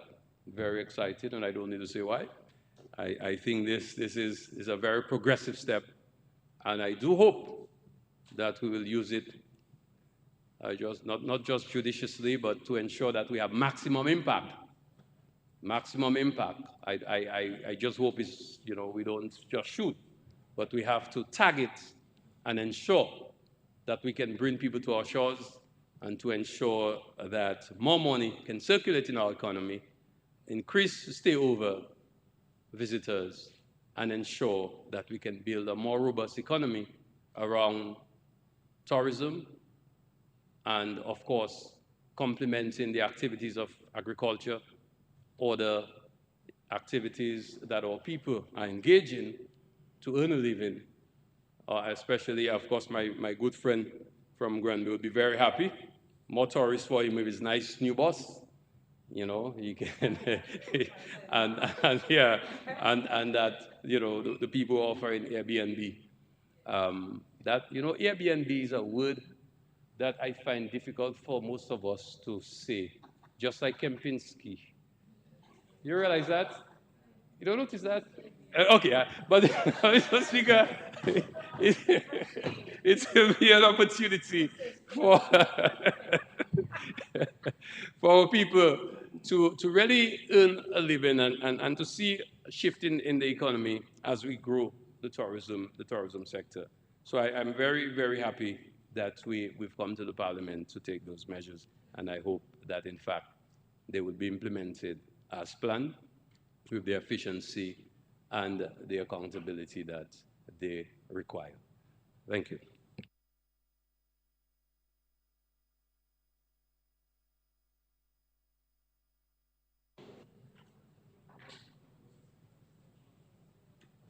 Yes, Honorable Charles. Mr. Speaker, I rise to give a contribution on this resolution. Before I give ask for permission to refer some notes time to time. Permission granted. Mr. Speaker, before I go to the resolution, as a member of Parliament elected for Marigot, I don't like to mislead people. When I debate, you'll know if I for the bill or I against the bill. So Mr. Blackmore will have to call division to see where I voted. So, Mr. Speaker, as Ms. Honorable Henderson said,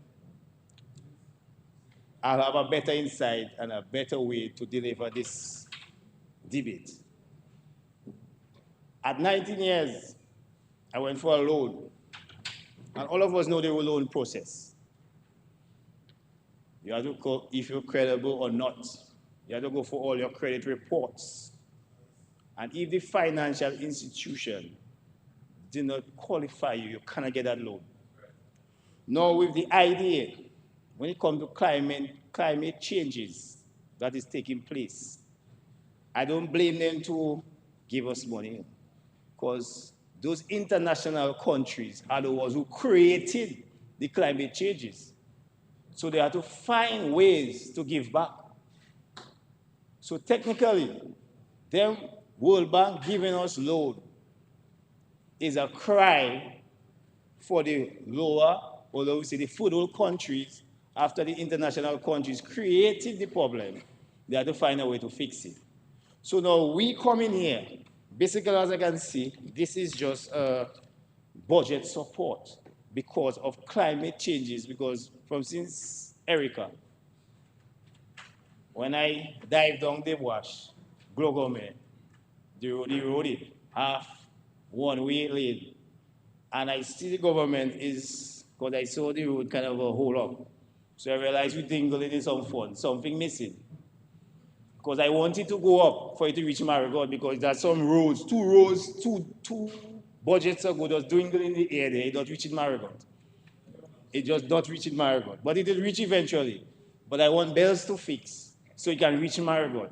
So the other minister that watching across the road, I wanted to reach Marigot.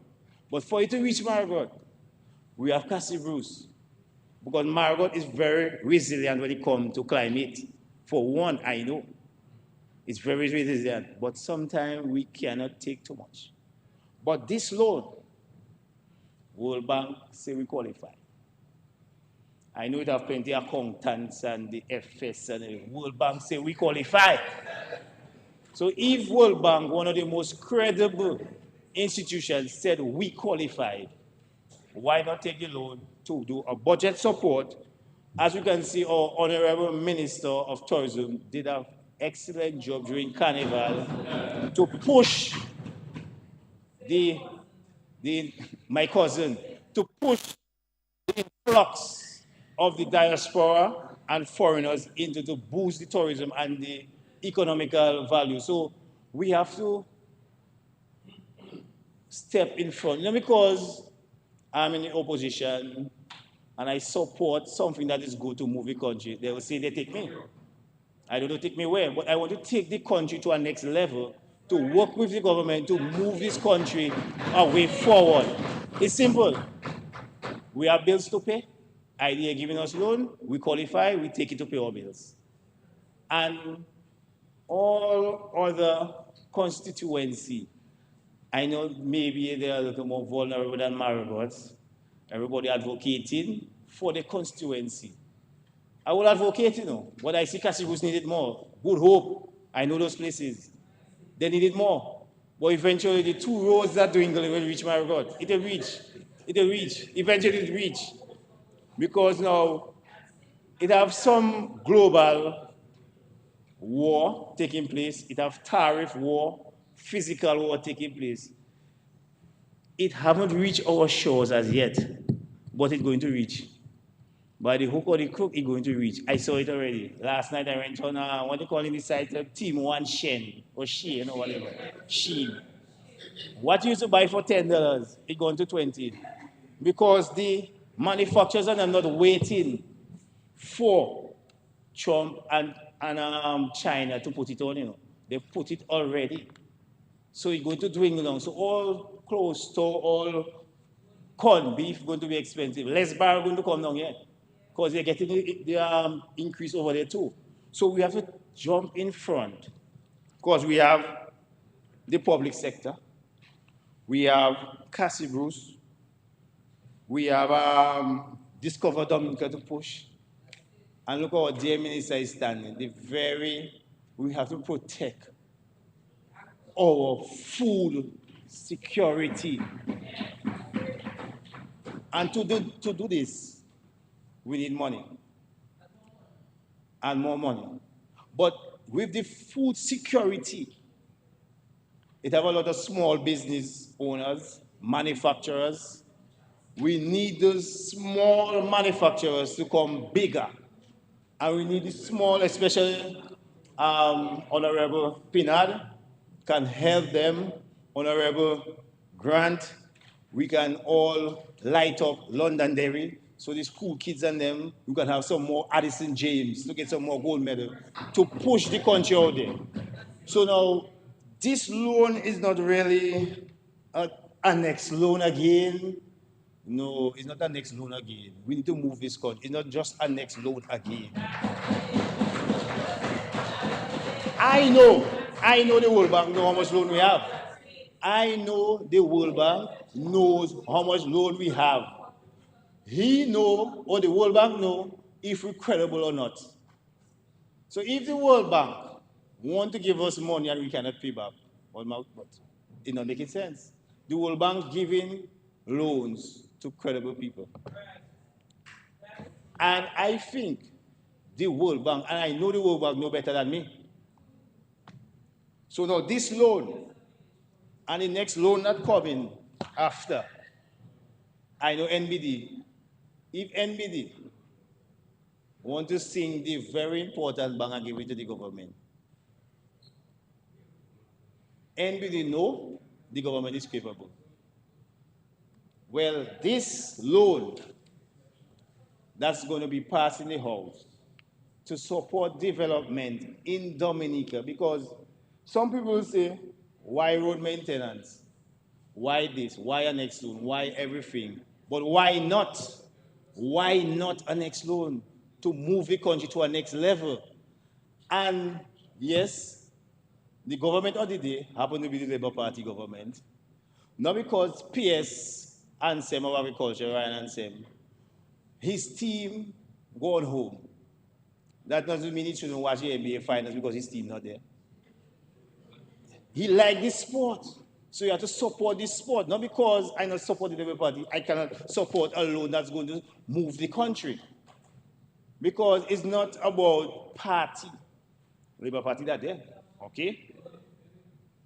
I don't represent no party. I represent the people. And it's the people's interests I come and represent here. So the loan, rest assured, the loan is okay. We qualify. World Bank qualifiers so that we know we can move the country with this loan for unforeseen, the unforeseen climate change. I know you cannot see climate, but we don't know what hurricane season is going to bring.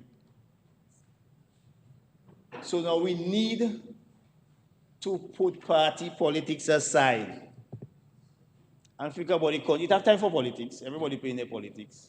But we need to pause a while, man. Give it a break. Give it a break and let's move our country. Let's move our country, please, and give this a break. And not because Tony talk or they take him, not because Delbert talk or he don't vote, he shouldn't vote, not because I giving especially young businessmen and the young entrepreneurs careful with those retired people that stick in their old ways.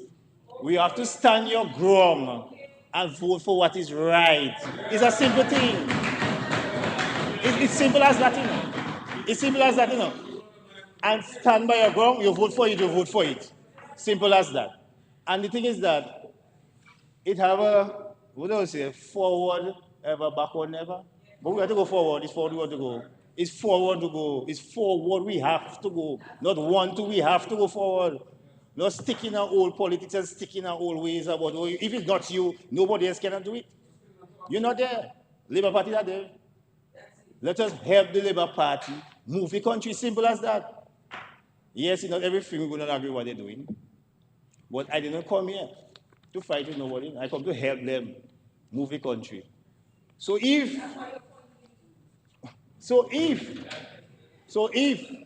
I have to get a little bashing and say they take me and voting for this, I voted on principle. Principle, simple. Simple as that. Vote for the bill for forward movement. We're not moving back because you cannot predict weather and climate. Although mankind is playing with it, you cannot predict it. The Honorable Minister of Environment, he knows that. Day before, it's not rain is falling. It's raining. Never in my life I heard Kalibishi flooding. You never know where we're going to flood next. Oh no, the Honorable, she's not there. Lucky Ajovi is looking for help. She have to pay Bobcat. She have to pay this. This is an unforeseen incident again, climate change again. So we have to take it on. We don't, Margot could be next. You never know where. So now we have to get rid of and take care of what is already Cassie Bruce, Petit Savant, deal with them because you never know. It's not stopping, you know. It's going to continue. Natural disasters is getting more dangerous, bigger. So now we have to take ahead, watch ahead, stop sticking the old ways. And because it's not you, I don't support in it. Don't support the government because they'll say you take. You know we're not in that. I will take it also, but I voted for something to help move my village, you know. My village want to get help, you know. Because the Honorable Minister of Public Works passing through. So you see when the road's bad, you see the lighting, he will set it up. I know when I call and I message him, he take 2 days to answer, but he answer. And he tell me, I'm working on it because he go and look on it and he's working on it. Because it's so I want to move my country, you know. He's message him and tell him, fix that for me, please. He's messaging Minister of Finance, I say, we need that done, you know. His message, Honorable Blackman, say, hey, the police station, I need this. It's so I want to move country. I don't want to do, oh, I'm not in Blackmore business. No, I'm not in that. I want to talk to Blackmore. I want him to, Honorable, sorry.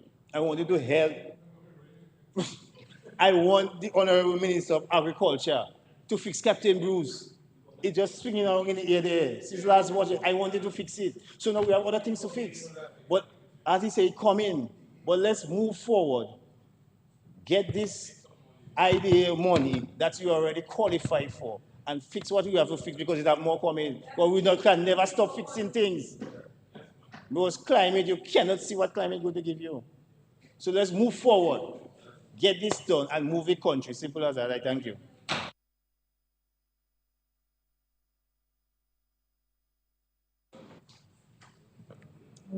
Honorable Defoe. Take it easy. Honorable Defoe, you may proceed. Yes, permission granted.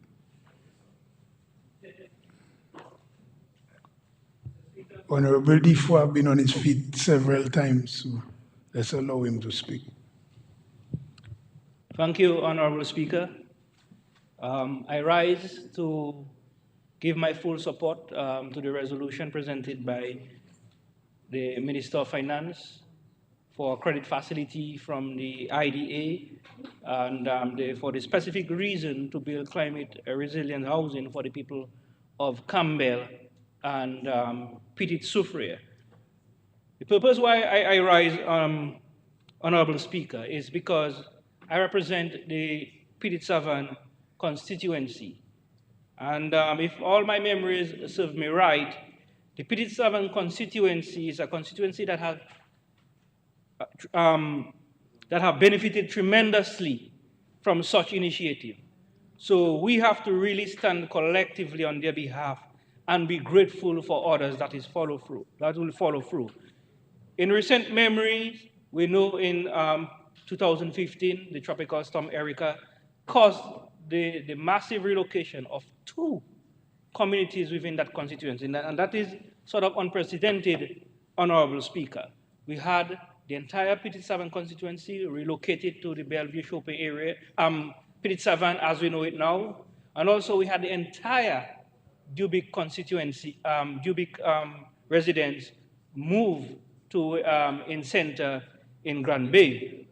And both intervention at a tremendous cost. The Honorable Minister of Housing earlier gave the cost of relocation of the Petit Savant residents to Bellevue shopping, approximately $29 million. And I would believe, it would be in the tens of millions also for the move of the Dubic residents.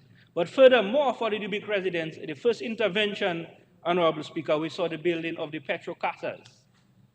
But this Labour government felt, as time has modernized and gone on, at the time the intervention was meaningful and welcome, but we felt in modernization and with new climate resilient mission that we are on, that we could do even better for them. Any other government in another place would say, well, these people have already received a home, leave them in their business. But we say no. So we have put down 54 units we had for the residents from Dubic, And we tell you, no, we're going to do much better than that for you. And this government have decided, out of the 86 Honorable Blackmore mentioned, the new units, well, with some additional more that were done, so it's more than 86, we're in the 90s in this entire housing complex in Center. More than 50% are going to the residents of Dubic who previously held protocasas, and some additional single-parent persons will receive additional housing. So I felt I had to stand and to give my support, because now is the time for another community to benefit. The people of Campbell, for a long time, even maybe preceding Hurricane Maria, the people of Petit Soufriere, Saint-Sauveur, Good Hope, very recently, they deserve their chance. And the senator from Laurie said, Kulibistri, but I do not believe this government, knowing its track record, will ignore and forget Kulibistri. And I am sure within my time within this government, I think I have quite a number of services to give. I will see Kulibistri be addressed, including other communities in Dominica.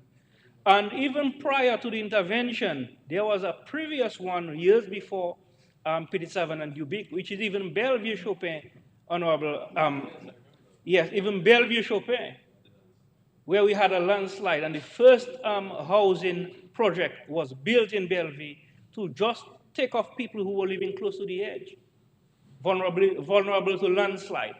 So if you act collectively, all of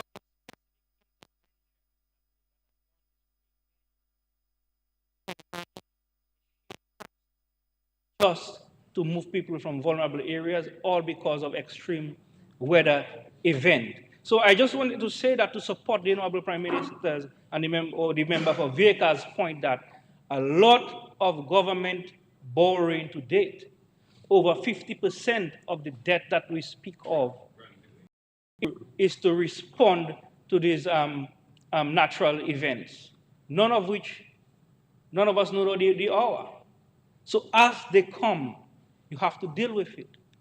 And God bless that perhaps we can still qualify for the NDA, as the honorable member from Granby said, and his advice to the FS, take as much as we can now, because we do not know, because the way in which Dominica is developing, I foresee maybe in the next few years that we cannot qualify for IDA, as has happened to some of our neighbor sister islands, Antigua, St. Kitts, Barbados, because I have been as a civil servant in many projects that include these countries, and I was so shocked to learn that these countries cannot qualify because they have graduated. But graduation is not a bad thing, Mr. Speaker. Graduation is a good thing. For all of us who attend school would know that, graduation is one of the best things you look forward to. But I also heard so I have made this point and giving gratitude for what we have received, and that we want to see it for others. But I heard some points from the other side, and astuteness and analysis. Mr. Speaker, I know your history, science, mathematics too. I love science, and some of us who are there. So we love figures, and we understand them quite well. And some of us have very good knowledge and use of statistical tools and analysis and so on. And when I was in university, not long ago doing masters, my professor accidentally gave me some wrong data to do a major assignment.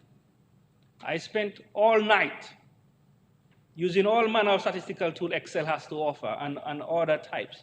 And I just cannot seem to come up with an answer that makes sense based on the context of the assignment. I didn't sleep at all. So next day I went to her. She's my very good friend, a very senior professor in the region. And I tell her, but I don't understand. That doesn't make no kind of sense. So she looked at it and she said, oh my God, she apologized, Julian, this is the wrong data, after spending all night. But she told me, Julian, you know something? You're a smart boy. I said, but what do you mean, Professor? He said, Julian, no matter how much good we are in science and numbers and analysis, when something does not make sense and you look at it, common sense alone should tell you that these figures did not make sense. And I say, what? After all that hard work all night, trying to make numbers make sense, but just to realize that I knew myself, I knew that doesn't make sense. But it's an assignment, and I have the tools and things. She told me, Julian, common sense is the number one sense, no matter how much we are scientists. If you look at something and it does not make sense, then it does not make sense. So I will say one thing to dispel all the analysis and statistical and so on. So the second part, Mr. Speaker, is as parliamentary representative, I mean, you are privy to a lot of things, and many of which are confidential.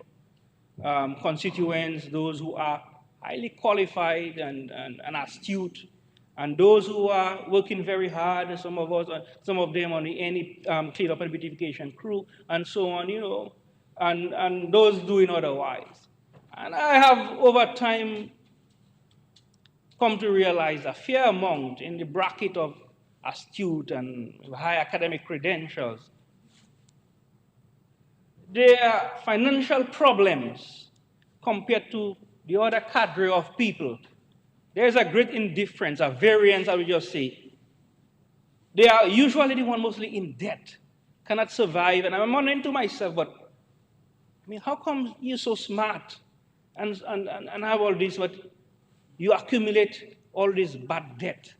And others who are working on the minimum line can build homes piece by piece. After 10 years, they have 3, 4 bedrooms, and they have everything, all kind of couch in their house by little pieces. So I just got to say that, you know, it is not always, you know, academics have to do with good, sound financial management. And then the whole discussion with the old GDP, Japan, maybe 4th largest economy in the world, 4th or 5th now, 236% debt to GDP ratio. Now see where we're trying to get. We're trying to get to 60. We're at 90-something%. Japan, we all know, and after the United States had the largest aid donor budget, 225 this year. And they have one of the largest aid budget, you know, after the United States. I said, but how that a country can be giving so much to people, so well developed, so well known to be a developed country. The reason is, and has clearly articulated by other members on this side, is that your ability to pay, and I'm not going to stress on that so much because it has been well done. Your ability to pay, your credibility is of paramount. The World Bank, other institutions, even our own indigenous bank, I will not go into it because there's another resolution. People will give because people want their money back. People have those that they are responsible for, shareholders, and then they want to ensure these shareholders will hold them accountable. So the fact that they have the utmost respect, they trust your system, they have done their in-depth situation analysis of just not now, but 20 years, 30 years, because you can see the timeline of these loans, that they are confident that we have the ability to pay. I love to speak, Mr. Speaker, but I have promised myself sitting there I will be very brief. And with these few words, I once again support the resolution for a credit facility borrowing from the IDA, and I am fully confident that this money will put into good use.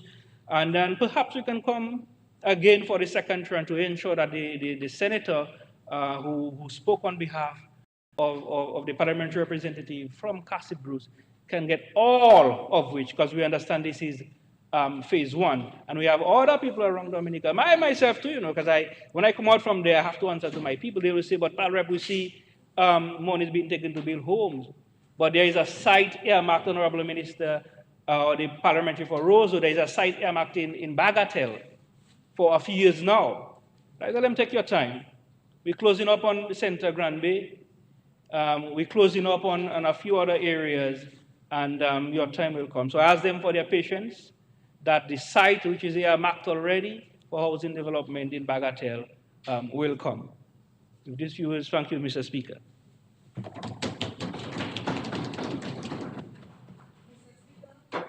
I rise to support the resolution. You have to be recognized by the chair, but yes, you may proceed. I got to recognize for the credit facility of over 69 million EC dollars. And I had to rise, Mr. Speaker, when I heard Discover Dominica Authority is getting a large chunk of that money to continue marketing Dominica. As you know, Mr. Speaker, Dominica is advancing on the international stage as a premier destination, and that is through the hard efforts of this government over the years to transform the economy, the investments we have made in increasing access to the destination. First, we moved from having no night landing to night landing, the extension we did at the airport, which allowed us to welcome a second direct flight from the United States on United Airlines. I'm not even talking about the direct flight on American Airlines. I'm talking about the investment we had to make over, I think, 20-something million dollars to extend that runway so we could receive larger aircrafts. And sometimes we underestimate the amount of money the government has to spend to increase access to the destination. So I wanted to make that point that we have done a lot to ensure that more people can come to Dominica. And we must not fool ourselves. Even if we are brothers and sisters in the Caribbean and we say we are one Caribbean and one OECS, it's a very competitive market. And most people do not like to overnight or spend hours waiting in an airport to catch another flight. And most people don't even like to go on smaller aircrafts. And so it's very important that as a destination, we can increase direct flights to Dominica. And so as we prepare for the grand opening of our international airport in 2027, we have to keep the momentum, Mr. Speaker. And that is why those funds are coming handy for us to continue our niche marketing. We are very careful, Mr. Speaker, so I can give the FS and the Minister of Finance the confidence. Those monies will be well spent in key source markets. We are promoting Dominica for diving, wellness, agro-tourism. So we are very focused marketing for this destination. As you have seen, Mr. Speaker, over the few months, we have done some road shows in critical cities like New Jersey. We'll be going to Colorado, California, where there is a demand where there is an increased interest in Dominica, Mr. Speaker, to continue to market the diverse and unique products that we have in Dominica, Mr. Speaker. So, Mr. Speaker, I really want to thank the Minister of Finance and his team for their hard work. It is because of our fiscal responsibility that we're even able to contract a loan of that size, Mr. Speaker. So I want to commend this government for its hard work in ensuring that Dominica remains a fiscally prudent managed economy, Mr. Speaker. But, Mr. Speaker, I really wanted just to make that point until I heard Mr. Delbert Paris, Mr. Speaker, Senator Paris. I know he walked out again, Mr. Speaker. I don't know how, people being paid to be in the house feel it's okay to just walk out at any time, Mr. Speaker, when we're dealing with serious business, Mr. Speaker. But, Mr. Speaker, as an aspiring leader, young leader of the United Workers' Party, Mr. Speaker, I was very disturbed when I heard his comment. Well, he's still an aspiring leader. Whether he was fired or he resigned, I don't know. He's an aspiring leader. And so, Mr. Speaker, I'm not sure where he was after Hurricane Maria. I'm not sure if he had the comfort of his house. But I know where I was, because I lost over 16 people, Mr. Speaker. And even if my roof was damaged, I had to find myself at the homes of the families where most of the homes were washed away by the ravine in Port Michel, in Supoli, Mr. Speaker. And I lost some families in Scott's Head, Mr. Speaker.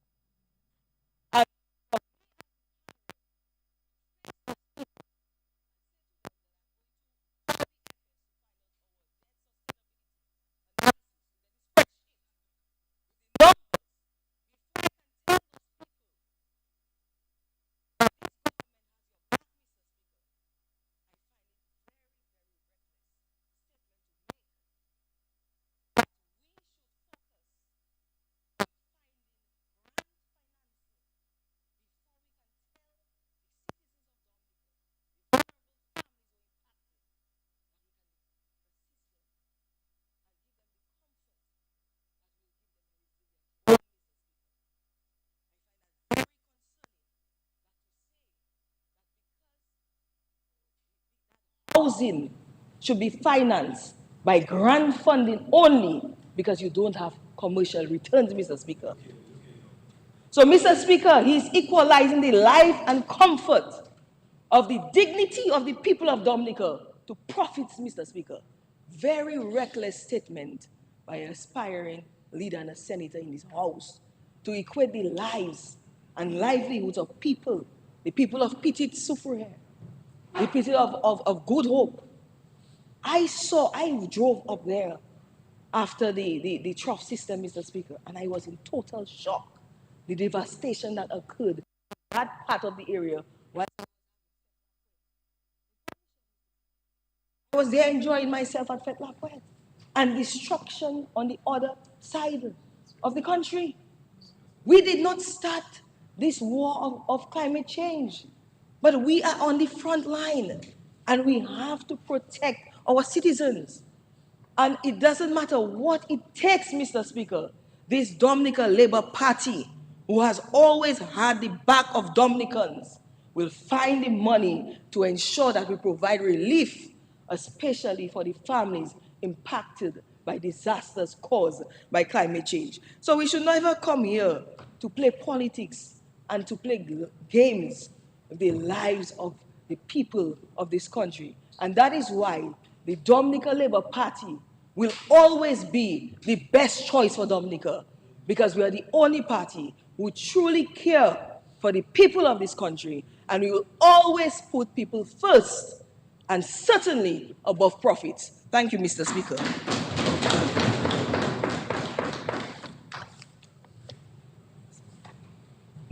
Yes, Honorable McIntyre. Mr. Speaker, I'm fully aware of the time, and most of us might be hypoglycemic by now, so I won't take much of your time and this Honorable House's time. However, let me just draw it to the attention of the House and the listening public that debt financing is nothing new, and we must appreciate that fact.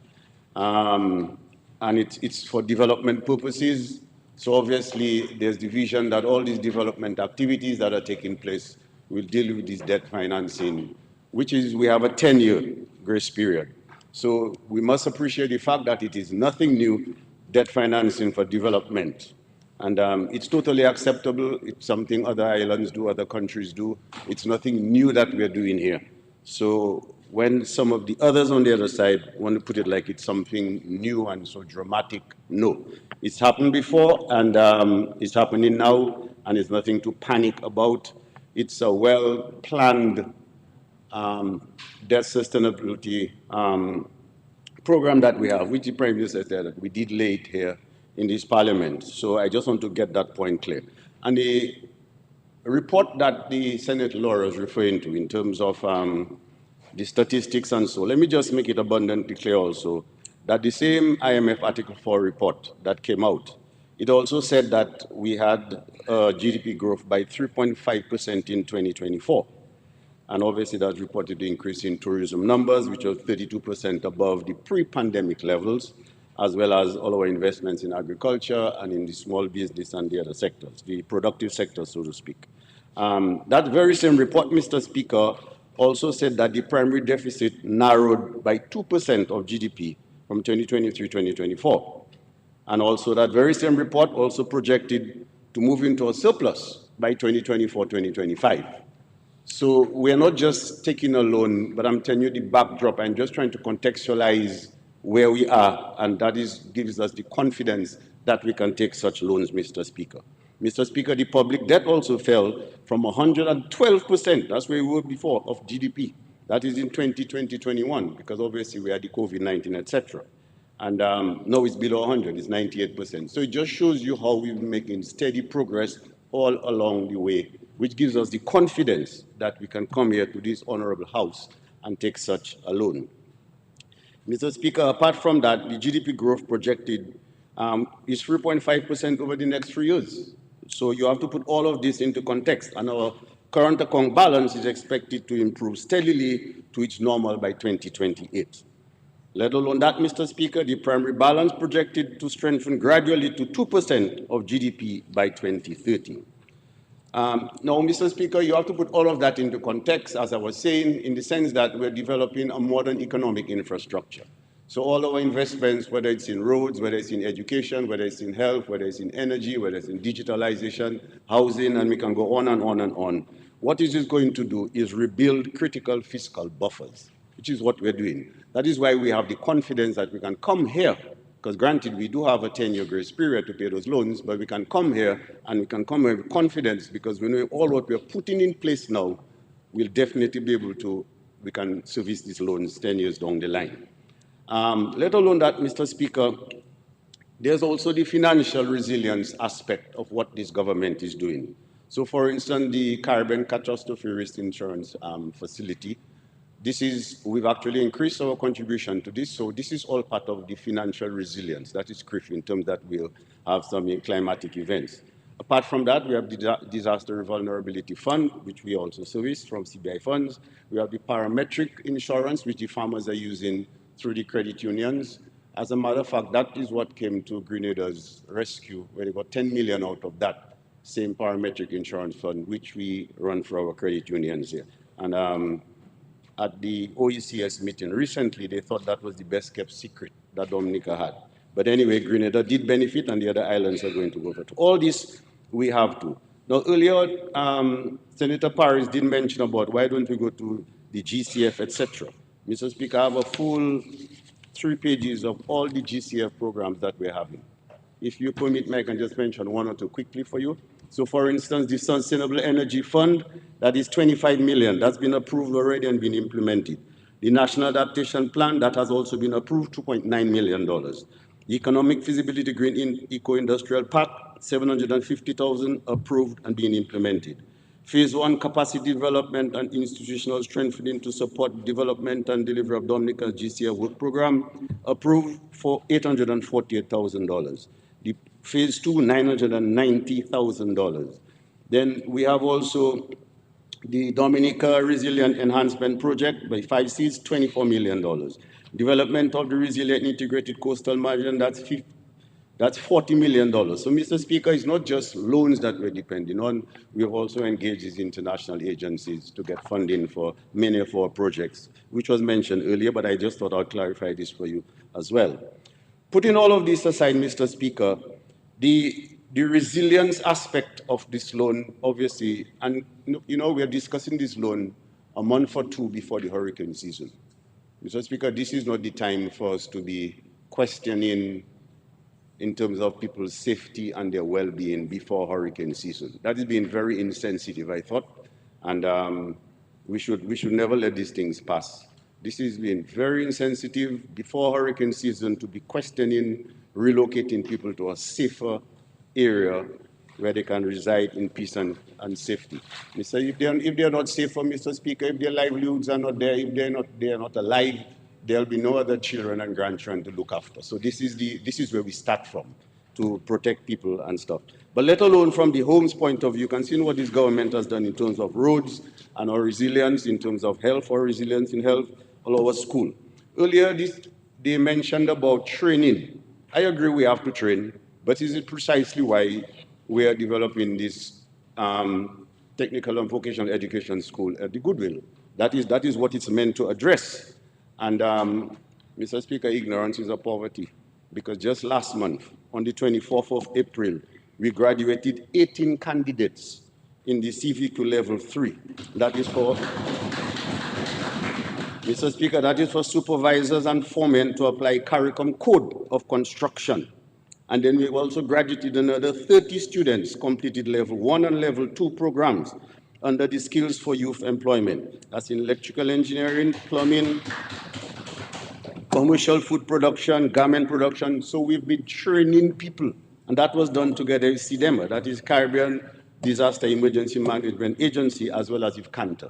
So the training part, yes, we've been doing it, and we will continue to do it. And then the bigger picture is the school that we're building. In terms of all these other resilience measures that I didn't mention to you. But Mr. Speaker, apart from that, this loan is also meant to even drive the economy further. So how are we going to do this? Obviously, the marketing funds that we have for the Discover Dominica Authority, just last week, we actually signed quite a few contracts, $5.25 million at the State House, which dealt with the Waiti Kubuli National Trade. That is all to develop our tourism product. Now, this is developing our tourism product goes on one hand, and then we market in the country on the other hand. And with that combination, obviously, we expect to see a dramatic increase in the economy coming from the tourism sector. So everything is well planned, as I said. Let alone that, the amount that we're going to use to pay our local contractors, it's money in the hands of the Dominican people, it's into the economy, it's all local contractors, that is going to remain here as well.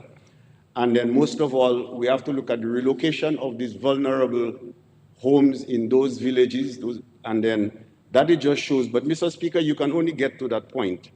As the Prime Minister said, there must be empathy. This is what the Labour Party embodies. This is what Labour Party government is all about. It's all about love and sharing and keeping the vulnerable people safe. It's not about a one set. You don't run a government like it's just a business. There's emotions involved in that, Mr. Speaker. There's people's livelihood. So it's not all about money and checks and balances. You have to look deeper than this, and this is what the Labour Party brings it with. Yes, we are accountable. Yes, we can respond to all this different stuff, but at the same time, it's our love for people. That's what the Dominican Labour Party is all about. So, Mr. Speaker, having said all of this, and I recognize that both sides support this loan, and although Senator Laurie tried to say that it was a loan and it was in credit facility, but if I remember clearly, I think I used the word loan about 20 times in my presentation. So listening and hearing is two different things. Thank you, Mr. Speaker.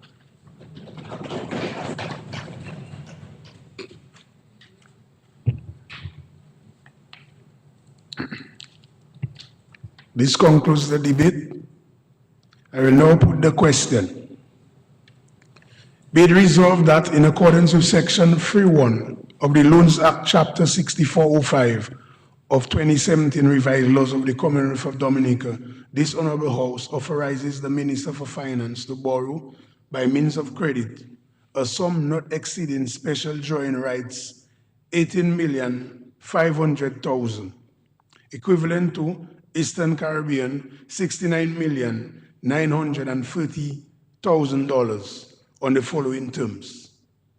Interest, 3/4 of 1% per annum. Commitment charge, 0.5% of 1% per annum. Grace period, 10 years. Repayment, 60 semi-annual installments commencing March 15th, 2035. Those in favor?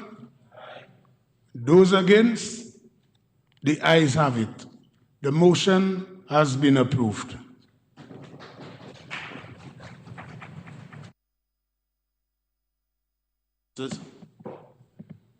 Mr. Speaker, I move that the House be adjourned until 3:15 p.m.